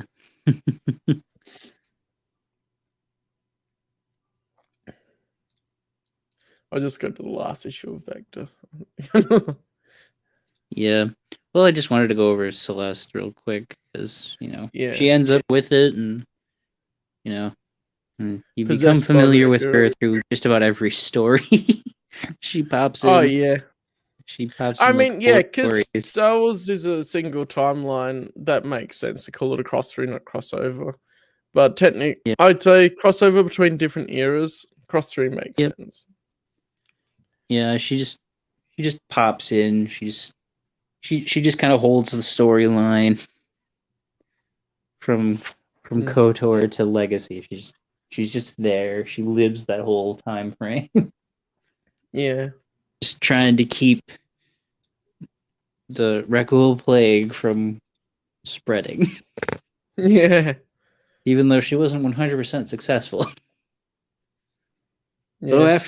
Though not long after SWOTOR, she's not too she's more successful after that.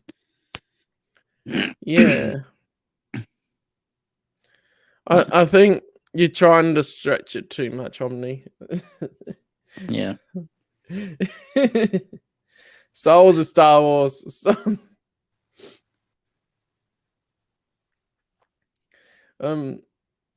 Yeah, then they get onto the plot of what's going on with the armory.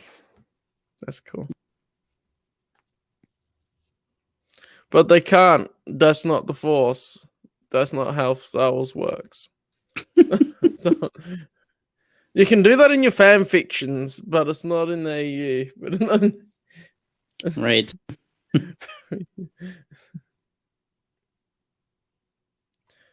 Yeah, and then we can see Lucian getting angry at other Jedi. That's right.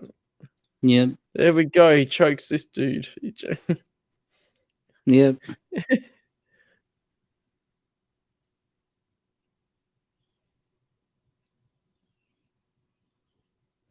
And then him being everyone getting angrier, which is interesting to see the Jedi point of view. And turning to the dark side more. Yep. Well, and I think it's interesting how Lucian gets named to the Jedi Council, but it's not entirely on the up and up. He's not just named to the council. He's named to the council because the council members are wanting to figure out what's wrong with him. Yeah. No, there isn't. There's cloning, but it's not shadow clone technique. No. There's astral projection, but it's very different because you can't actually touch anything properly with astral projection. And your physical body can't do anything. Yeah, your sort of main body's vulnerable. Basically asleep. Yeah. You're basically sending your spirit outside of your body. Yeah. So I've skipped through to the last issue of Vindication. Yeah. It's really cool to see the climax of the battle. Yeah. Oh, yeah. Well, then you are lost. Anyway. Yeah. So, yeah, I did like Hazen's reveal that he thinks that, like, I don't really understand the whole prophecy of 5 thing. I think that was a storyline that they didn't quite clarify well. Yeah, maybe they were planning to pick something of that up later, but then they never did. Yeah, I think that was the case. And like a seed that was planted, but then they just left it. And I like how well, he calls himself Darth Hayes. Yeah. It's like the worst name. And he calls. So to add to our trifecta, well, it's more than a trifecta. To add to our collection of terrible characters to put in just for comedic value, he's bad at naming himself. I know, right? Darth Hayes. Like, for crying out loud, when he decides to name Lucian Darth Scion, I'm like, well, at least that makes sense. Yeah. Yeah, but unfortunately, we know that he's not actually Scion. And I had to look it up because I wanted to just be sure. Oh, yeah. that he wasn't. Cause I was pretty sure, but I mean, it's a bit ambiguous at the end, I think. Yeah, well, he dies. So, I mean, he could have come back. That's what. Yeah, that's the whole thing of Darson. He died, but then his hate keeps him alive. Yeah. But and who knows if someone actually performed a Sith ritual on him to resurrect him to start with, and then his hate kept him alive after that. I believe it's implied that that's what happened, and no one knows Darth Sion's origin. Anyway, like we don't really know. But in the end, but they've officially confirmed that it's not Lucian. Lucian didn't end up completely dead though. He ended up he self-exiled in the other place. Oh yeah. Yeah. He was gonna stab him there. And then epic battles. Woo! Lightning. All of that. And it's like clearly not it's clearly not real Sith lightning if you look at it. Like you can tell it's not quite the same. It's too erratic. And it's Harzen trying to make up for being weak, basically. Pretty much. That was a cool one. Well, now the Dre estate's just being destroyed. Yes. And everyone's like, good job. Interesting outfit, yes. Yeah. But this all finishes up the Jedi Covenant storyline. Because then he's cleared of charges, so then he can continue on other adventures. And now he's henchman. He's no longer intern, he's henchman. He does look very similar to Anakin here. He does. I think he was. I think that was the idea. They wanted to kind of reference Anakin. Yeah. Oh yeah, this is where Lucian goes. He goes to this True Covenant place and is blind. Yep. And in the more humble robes. Yep. He's kind of and then we never see him again. Nope. Because he gets killed. With where he's going, like the only survivor is supposed to be Jolie Bindo. I forgot about that. Oh my god. He's supposedly the only survivor. So for all we know, Lucian may have survived. Yeah, because I mean, if he could reference himself as the only survivor, but he might not know if someone else survived. Right. I mean, for all we know, one or two other guys escaped as well. Anyway, on the next storyline, I just want to say I haven't seen a Trandoshan with goggles much and so much clothing before. This was like the greatest con that they ever did. It was such a good con. And Zane just comes back in the middle of it. Yeah. He just comes back in the middle. Like what the heck is going on? Yeah. It's like, oh, we're pulling a con. It's like I can see that. Like, same old Griff. Yeah. Can't stop him. It's amazing how easily Jarail just goes into this kind of thing. Yeah. She's like, well, I got nothing else I'm doing. Might as well go all in. And Roland, of course, he can't do anything. He has to just hide out in the ship most of the time because he's too noticeable. Because he'll never take his armor off. Haha. Yep. Then it goes into this whole plot of them going in and becoming part of a fighting tournament. Yeah. And trying to scam them. Surprise, surprise. What else is new? But the funny thing is that Zane and Roland are actually like participating and actually being Beating people. sportsmen. Like they're actually doing a good job. They're not like it's not rigged in any way. I mean, they might be trying to kill them, and it might be rigged that way, but they're still winning. Right. Also, we see the plot at the end.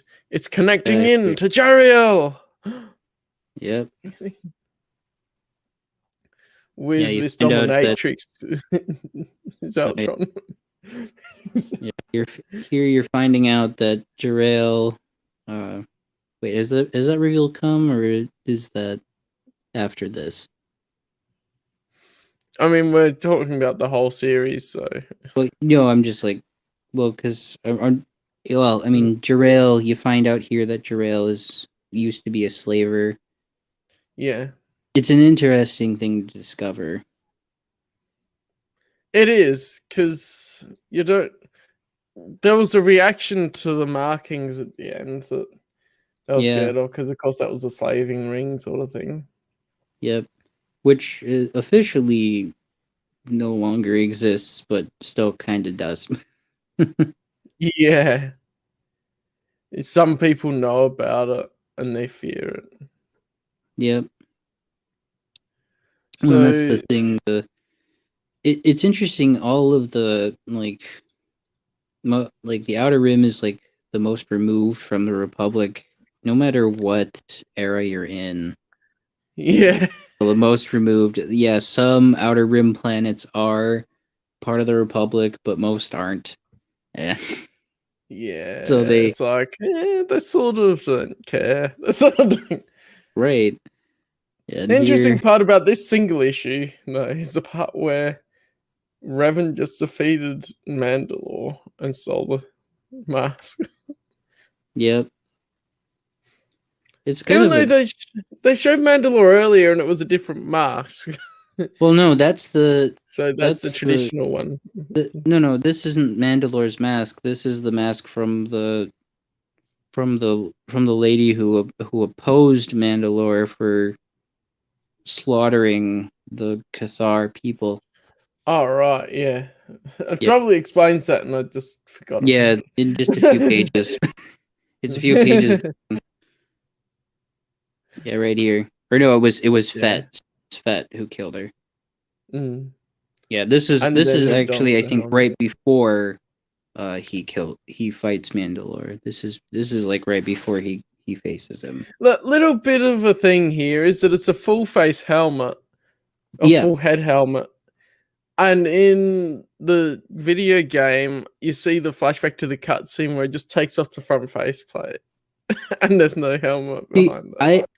My assumption for that is that after he went dark, he cut the back of the helmet off. Yeah, quite possibly. Maybe it didn't fit properly. That's also a possibility. You know, he just he just was uncomfortable, so he just was like, okay, I'm chopping off the back. Yeah. I can't handle the pressure on the back of my skull. Yeah. This is made for a small woman's head. Right. And then we see them interacting with Malik now. And you see Malik's full head here. It's like this is Malik before he went full Sith. And you can kind of see he's kind of on his way. He gets angry pretty easily. And then Roland. Yeah. Just being can't contain his anger.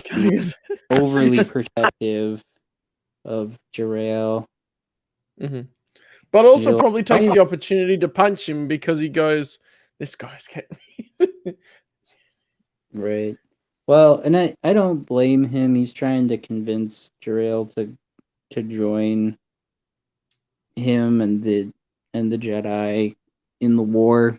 And then we start actually getting a focus a bit more on the love between Zane and Jariel. Well, and it's not officially official. He's just doing this to get Malik to leave her alone. And then she's like, I don't mind, keep going. Pretty much. She's like she's kind of like, oh, okay, we're doing this. And Griff's like, I'm confused. That's not hard for Griff to be confused. That's not It's true. It's true. It's easy to confuse Griff. Yeah. And Malik's just like, man, that facial expression. Been so screwed. I should have come back sooner. Oh, she spent too long with him, damn it. Yeah. It wasn't a full schmexy time, no, but it was a kiss. So there you go. But you do see in the next cover.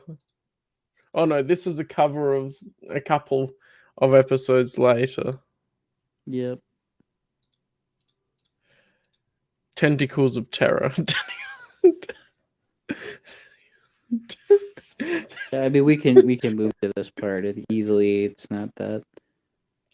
I just thought after saying about Smexy Time, Tentacles of Terror, I was like, what?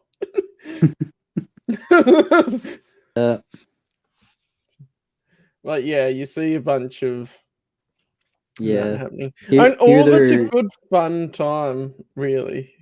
I like that they're like going to like save slaves in this story here. It's really great. I love that. Yeah.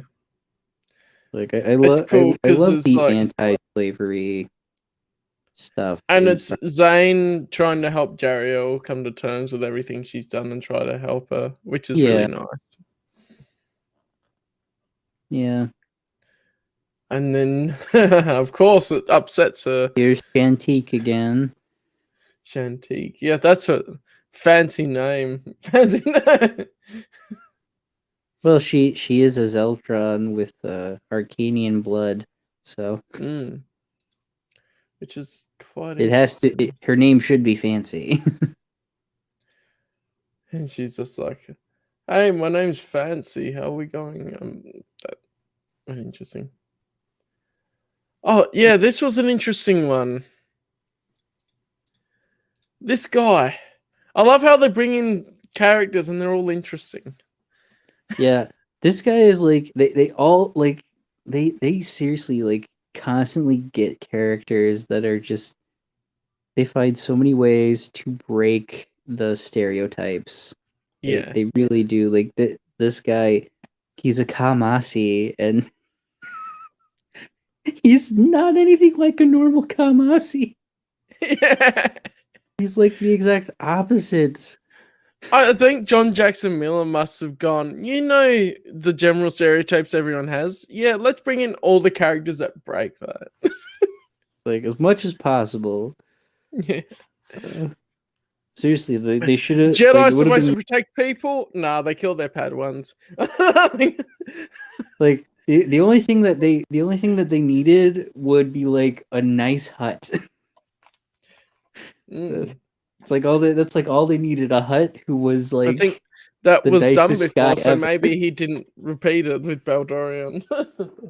Good point. Jedi hut. Oh, it's no, because he becomes evil. The hut. Yeah, he does become evil. SWTOR has Dr. Ogre up the hut, so there's a nicer hut. That's true. That's true. Yeah. Yeah, we get the whole part really where Shantique is talking to Zane, which is interesting. Yeah. And revealing more about Jariel's past and all that. But also manipulating the story so that it's not 100% true. But you know, the best try and manipulate him to her side. Yes, they'll burn in the burning ring of fire. Oh, hello, Will. How are you doing? Man, you're late. It's already been 2 hours. Yeah, no talking kidding. About Star Wars. We're closing up here. Like, we've got like just a couple of issues left. Yeah. Omni's just weird anyway, Will. Don't mind him. Don't mind him. Yeah, that's Omni. Yeah, this guy is like so... He's like so violent and so... He's like the most evil Kamasi ever. Yet at the same time, he's like, but this goes against my original nature. It's just what they've done to me, which is interesting to have that sort of turn on him. It's like that's like the best part. Like it's like he's totally aware that he's not normal. And he's not, and he knows he's not, and he wasn't like this before. They've kind of turned him this way. Which is cool that they make it a really important and emotional moment, really. Yeah.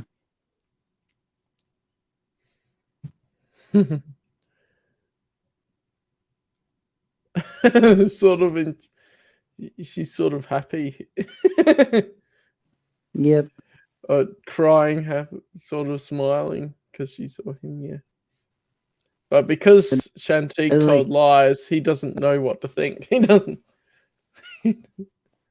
And so she kind of gets mad at him and communication. Right. It's really not like it is partially her fault because she didn't tell him some things, but at the same time, he should trust her more. Yeah. Like, after all they've been and through. He should be like, this Shantique is a bad chick. Right. But I mean, people don't always think rationally. No. We're discussing Night Steel Republic comics. Yeah, it's the Night Steel Republic comics. Good. And we're on the final story arc. Yeah. Not what I expected to see when Check 2 was live. Well, there you go. A surprise to be sure, but a welcome one. Because I'm going to do this each month on every Saturday. Well, my Saturday. Yeah, the first Saturday of every month, right? Yeah. Don't know if it's going to stay the EU Holocron, but I'm going to do a live stream anyway of some sort each month. For Americans, it's Friday night. And for Will, it's early on Saturday morning. Mm-hmm. And then we've got, well, the last of the 50 issues, but at the same time, we have Knights of the Republic War as well on the end of it, which for some reason is a separate run. Well, isn't that just a... How long it's a 5-issue run. Oh, I never... That was at the end. I only got through the 50. Ah, yeah, fair enough.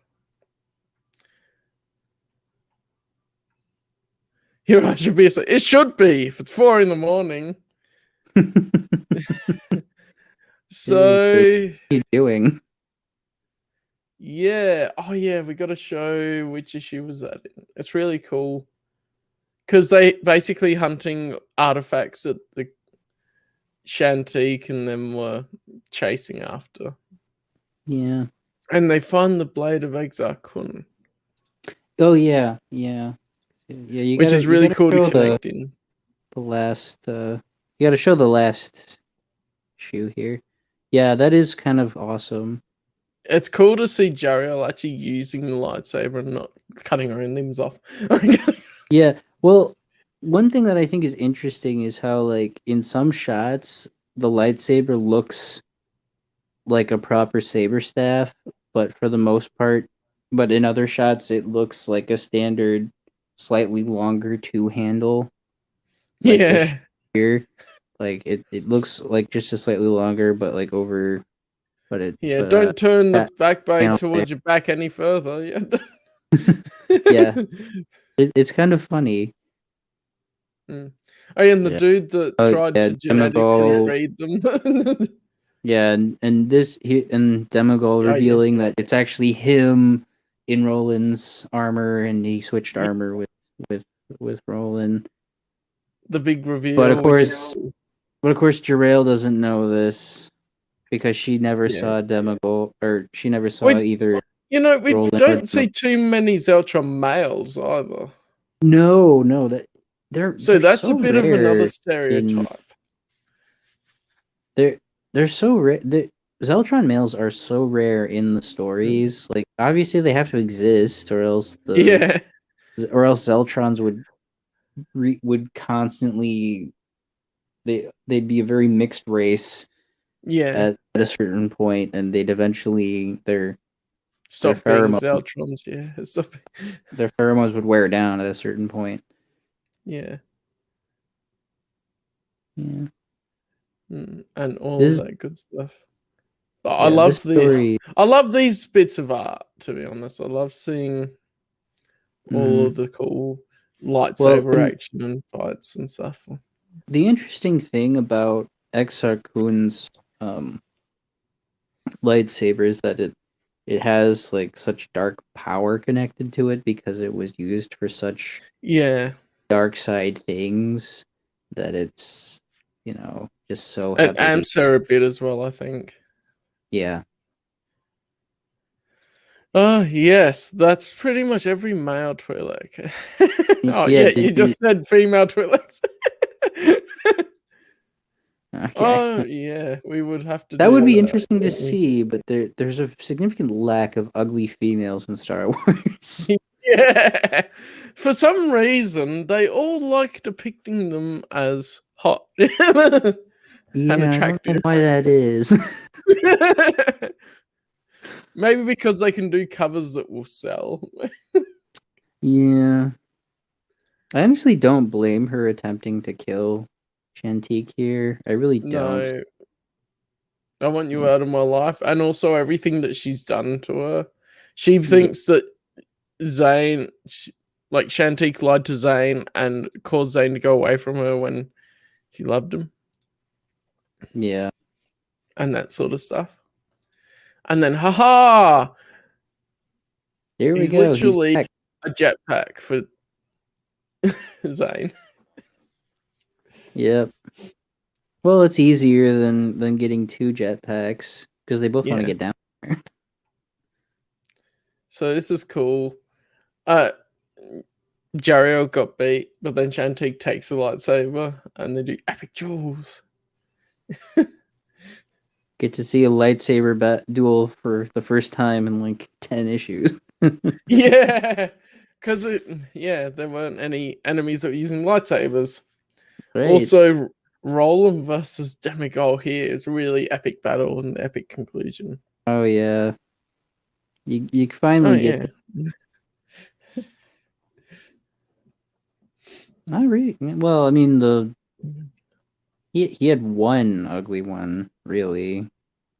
Yeah, I mean he's just hot, so I don't know if he would be a good judge of Twi'lek attractiveness anyway.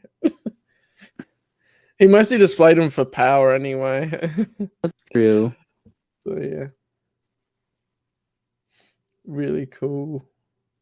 And now we actually see her wielding a double-bladed lightsaber as well as a single blade, which is really cool. Yep. Which, I mean, Exar Kun's is like the only one that could be done that way.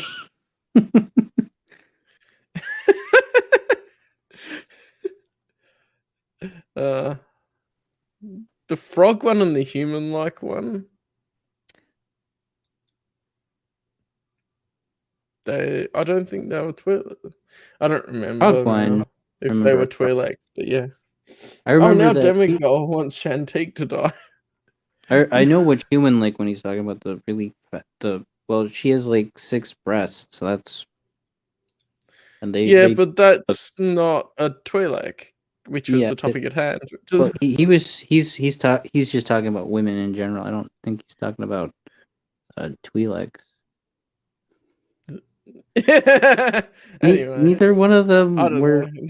I don't think either one of them were ugly. But I like how Demigod just steps in and ruins Shantique after the epic battle. Yeah. Well, and he's her father. Like, that's the worst part. He's her actual father. Yeah. Like, that's the part that's like terrible about him. He's just a terrible guy. Yeah, he deserves death. Oh, you were talking about women in general, right? I was still thinking on the Twi'lek train of thought. Anyway, all conversations and emotional bits Roland just appears again, like, yeah, you didn't really get rid of me. I like how Roland's wearing like a knockoff of his armor. Yeah, like that's the best part, and he's still like, because it's just during the Colosseum battle, his spikes got worn down and everything. Yeah, but like, what's interesting here is Demigod sort of worked out the Force. Yeah, he finally did. And then got the double-bladed lightsaber. What a way to go. And they both die. Well, and Exar Kun only has the one activation button, so they both go at the same time. Yes. Well, yes, that's what we were trying to say. Yeah. They don't exist. Ugly female Twi'leks is so, like, it's almost impossible. Mm. Yeah, pretty much. Maybe if you could cross them with that, with I would imagine that a Togruta Twi'lek cross would not be very attractive. They probably have too much species deviation anyway. Yeah. Well, they're no, it's potential that they could. Supposedly they have a common ancestor. Since that hasn't happened, I assume, because there's things in the EU like some close to each other, like the humans and Merlukans can breed. Yeah. But a lot of with like Twi'leks and humans, they're too far apart. They have too much species deviation and that sort of stuff. So not sure. Depends on the genetics. Yeah. And then we see Jariel's parents. Yay! You find out that they actually are still alive. Somehow. Yeah, there's no explanation for it. And then, just like how Griff and Slisk are still alive, and there's no real explanation for how they got there either. I mean, they're just like, yeah, we just worked ourselves out. Yeah, it's us. Here we go. It's a nice dress. It is. We see them finally going at having their kiss and then their dance, and there we go. That's issue 50. Yep. And there is also Knights of the Old Republic War.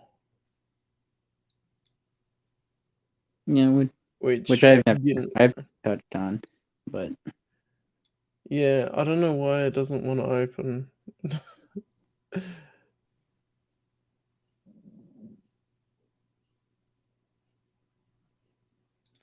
It's being weird. Anyway, yeah, that basically goes more into leading into KotOR anyway. Yeah. Generally. No, and it covers more things that it's more focused on the war aspect. Yeah, and what happened to the Mandalorians, and pretty much leaving off, I think, with Revan and Malak and yeah, all that. So, what would be your overall thoughts after going through those again? To sum it up. Well, to sum it up, I would say that it's a good story, and it's a classic Star Wars story, really. Love interest and two intersecting love triangles, actually, which is really nice. Zane being the common point between both. Just so happens. Yeah. Well, I mean, he had the girl he was interested in, his best friend's sister, and then Jarael, and then Jarael also had Alec. Yeah, gotta love it. There's a lot more to we could. There's an argument for Jarael being the reason that Malak started toward the dark side. I mean, not a good argument, but there's an argument. It's probably. I mean, he was sort of already on the pathway, I think, but it didn't help. I think he was already. I'm sure he was. It was all the torture from Demigod. I think that's what really started it for him. It's cool to see that. It would have been cool to see a comic show how Malik lost his jaw. I know, because like we're told like roughly what happened, but we don't actually know what happened. Yeah, we know he mouthed off. That we know he mouthed off, literally. He mouthed off, so Revan's like, okay, you're gonna mouth off? Here you go, your mouth is off. He's a tauntaun zombie or something like that. Read Death Troopers or something, I don't know. Yeah. Yeah, it would be interesting to like find out like what the early stages of the Jedi Civil War. I would like that storyline. Yeah. Like you can see you can actually get Darth Revan as actual Darth Revan. You know, that would be great to see. Because that bit is still only inferred from playing KotOR and all that. Right. Which is interesting, but it's like, opportunity for more stories would be cool. Right. Well, at first, when I saw the book Revan, at first I was like, oh, is this the story of like what happened before? Yeah, I think I was wondering that too. Because then I read the book and I'm like, oh, it's what happens after the game. Which I was like, this is so disappointing. Yeah, I mean, I think there's a lot of people bit disappointed in what they did with Revan there as well when they had their own ideas of Revan built up, but they really could have had half of it as Scourge, so they could have thought of a different name for the book. They could have seriously called the book Scourge. It was more about the way Revan and Scourge and show a bromance on the cover. Yeah. Like the shortest lived bromance ever. It could be cool. Yeah. It's like it's so short lived. The one guy cut down the other guy, but somehow the other guy lived. Yes, he's like, unfortunately I died, but I lived. So many times. Well, Revan has died like so many times. Like I'm still not sure that he died at the end of Shadow of Revan. I'm still not sure. I don't trust it. Have you played the more recent expansions? No, I'm still. Well, he's properly dead, but he just reappears as a Force Ghost for fan service. Well, as long as he reappears as a Force Ghost, then we know. But don't worry, when you go into spoilers for SWTOR. Don't worry, when you go into Echoes of Vengeance, you get everyone appearing, even Matriarch Syriac, and it's like, what? Yeah, I mean, that doesn't quite make sense. Because I have two characters that are past the main game, and one I got the credit that you could use to just start your character off as the as like link at like leading, like jumping right into the expansions instead of going through the whole thing. I got that one. I usually like to pick my characters and play through. Yeah. Well, I've got one character I've gotten all the way through. And then one character. But I think what's mostly helped is streaming it, because then I actually make the time to be able to do it. Yeah. Yeah, I don't have the time to do streaming that often. Yeah. I've made it a thing because I think it helps a lot, especially as I'm in lockdown and all that, to have some sort of social interaction is really helpful. Make a difference for you. And it's good fun, and I've enjoyed it. So it's a good hobby thing as well, as I get paid every 6 months or whatever. At the moment. Yeah, me. I know we're still talking, but if we can get if we can do a few Clone Wars stuff, I think Jeff would be willing to jump in for these. It just depends on timing, because sometimes he has work that he has to do in the morning and stuff like that. Yeah, I'd always welcome Jeff in. Yeah. The last minute things when it's Saturday morning, always for him. But yeah. Oh yeah, I know. And he works in food, so I get it. Yeah. Yeah, cool. I've been loving this series coming back to it. The Knights of the Old Republic. I've been loving it. It's so good. I love the fun dialogue. I love the story. I can't really fault it really at any point. Maybe the Covenant could have been a bit different, but I think at the same time it shows an aspect of the Jedi at the time that led them towards creating more of the rules that they had later on, which is cool. I feel like Hazen could have been better. Yeah. I feel like that's the only part that I actually wish there had been more to. Yeah. Like I feel like Darth he was haze, and then he just disappears into some haze. Yeah. I feel like he was so built up, and then slam. Yeah. It's like okay, because he was supposed to be the big reveal villain at the end of this arc, and then he seems briefly huge, and then he's nothing. Yeah, it's like he was a good mastermind, but a terrible combatant. Yeah. Well, I mean, he, like Zane, he was a failed Jedi Padawan. So I guess in that way they're trying to parallel them a bit in different ways they could have gone, which is cool. So yeah. Yeah. I also wish that they could have, done something with the prophecy of 5.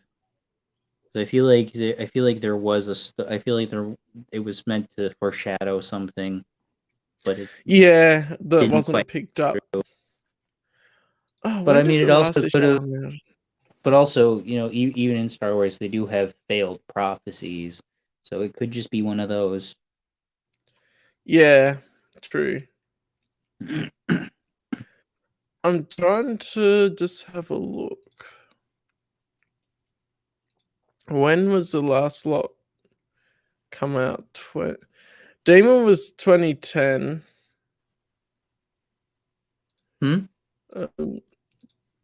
Demon was released in 2010, which is the last story arc. Oh. Wow. I didn't think it went that long. It's 50 issues. It went for a while. I know, but I didn't realize how spread out. There you go. And War number 5. Yeah. So they actually ran out of time. Because Knights of the Old Republic War number 4, issue 5 was released in May 9th, 2012. See, so that if they had, if Knights of the Old Republic War had been able to continue, there would have been some things, I'm sure. Yeah. We might have gotten. They probably would have picked it up. Yeah. It probably was. That's what. That's. Yeah, that's what we were having to look at, and I'm like, yeah. I'm sure it was leading up to something. I'm sure in Knights of the Old Republic War it would have come to fruition. Yeah. Because I had a feeling it would have nothing to do with Zane at all, and if he found out about it ever, he might get involved. But yeah, I mean, he might end up, since Zane and the group with the vehicle for telling the story, he may have ended up in the situation even if it didn't directly reference him. Right. Or maybe that was something that was meant to be a storyline in a book or KotOR or something later on that was picked up. Who knows? Yeah. Well, we may never know. Oh, actually, thinking of that, John Jackson Miller is quite responsive. If you ask him something on Facebook or something, he'll usually respond, which is nice. We could ask him. We could ask him about it. Yeah. Wonder if there's any plans. There were any plans for it. Right.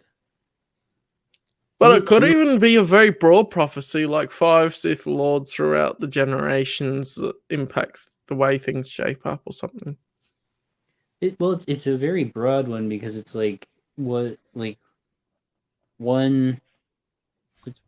for the light, one for the dark, one from the light stands in the dark, and one from the dark stands in the light, and one stands in between.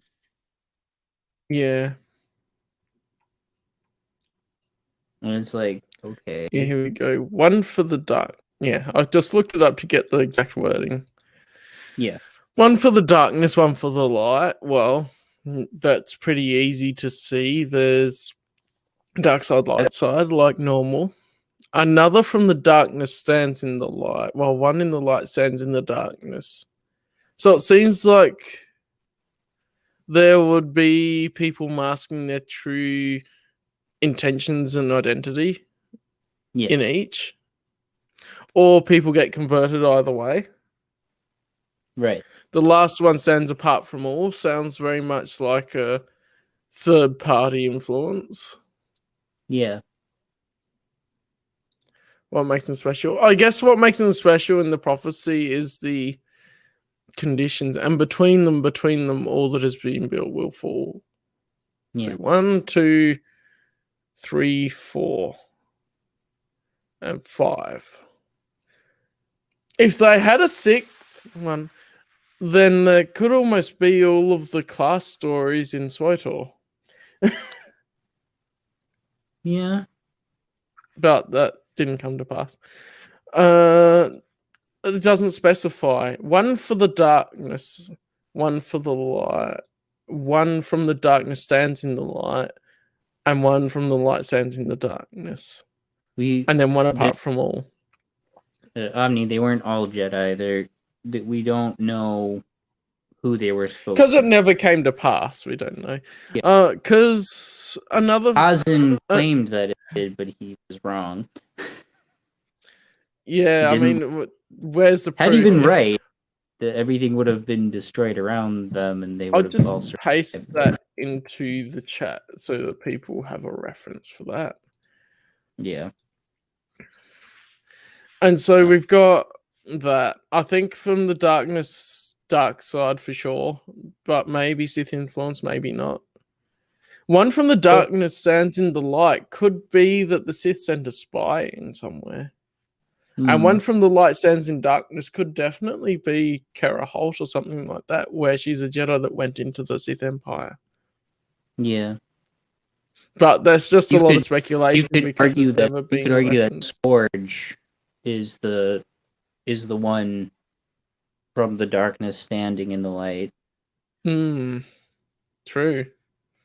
That could be there's an and argument. We have one from the light stands in the darkness could be Revan connected to Vishit's mind. Yeah. Those are the 5 talked about in the prophecy. I don't know. They were just figures, I think, in the panel. I think they kept it ambiguous on purpose. Like, they didn't say if they were Jedi or not, so they didn't specify. Yeah, we don't know. And last one stands apart from all. Yeah. Oh, the panel with Vader and Cade and such. No, that was the Vector representation of what Vector was connecting through all the different eras with Celeste Morn and that. Yeah, but they're not. That's not supposed to connect to the prophecy of 5. Yeah, that we know of. I mean, it could Possibly. Who knows? Eventually, it could have been like one from the light ends in the darkness. You want to buy some death sticks? Yeah, death sticks. I mean that would make Luke the one for the light, and his father and great grandson. Yeah. The other two light and the two light and darkness guys, and then the question is who's the dark guy, and who's the stands apart guy. Who's the one that stands apart from all? That's the real one. That's the real question. Yeah, that's a real question. It's like, what the one for the dark? I mean, it seems like Zane could be the one that stands apart from all because he was a Padawan, but then now he's just a separate entity running with their group. That for sure makes sense. That would make sense. It'd be interesting to have a definitive end to the Prophecy of 5. Yeah, if we could ever get that. I almost want to ask him. Yeah, I want to ask him now too. I might shoot him a message after. I feel like John Jackson Miller he'd be like, well, I can't really give an answer to that. It's been so long. We had a plan. Yeah, we had a plan. I mean, it could have been we had some rough ideas, but we didn't get actually do all of it. And it's like people, it's the same thing. It's like this has come up a few times on the stream or something when I'm on Twitch, but people mentioning, oh, George Lucas's sequel trilogy and whatever else. I'm like, well, those were the first drafts, and like the Underworld drafts and stuff had things in them. And I'm like, those were the first drafts. You never use the first draft. They would have had a completely different form if you look at his first draft of all three of each of the original trilogy, they were horrible. We actually see that it's a great example that you can actually read is the Star Wars comic adaptation of the first draft of Star Wars. Yeah, it's for that does the first one. Yeah, I'll see what he says first about what were your plans with the Prophecy of 5, I think. I'll just ask. And it'd be good to see if we could do that. That would be interesting, because I'd like to find out what that will be, because it'd be an interesting thing to find out. It definitely would be. Yeah. But yeah. I would say this is one of the better stories that they've told. Yeah, I think it's definitely for this run is one of my standouts so far for sure. Yeah, like I loved Dawn of the Jedi was really cool, but because it was so short and it had to be cut off, it's not quite as good. But this told its story in totality, which is really cool, and I loved every minute of it. So it's cool. I was just burning through them, like, oh, I love this. Yeah, that's kind of how I was with the Clone Wars comics as well. I loved those so much. The initial, not the run that they later made to connect into the show. Yeah, fair enough. Which, when they tried to bring it in when they tried to bring in comics that connected to the show, it just got weird. A lot of the time material, it gets a bit weird after they tried to tie in TCW to things. Well, I feel like TCW should not have been classified where it was classified. It should, I have no problem with the idea of the story and the characters existing. I feel like it should have been classified as S canon because it contradicts. That's where I had canon it, but at the same time, I feel like the whole creative process, they should have had the continuity editor as a part of that. Yeah, well, that would have cleared up a lot of stuff. George should have. Well, the problem is that George let Dave make a lot of changes, and he contradicted both Pablo and Leland when they tried to say you really shouldn't make this. You really shouldn't have this happen here because this has already happened here. And then some of the stuff and then just near George the was end like, is like, let him do whatever he wants. yeah. Because I mean, even the micro series is considered S canon because there are some small parts that conflict with the comic, but it's very small.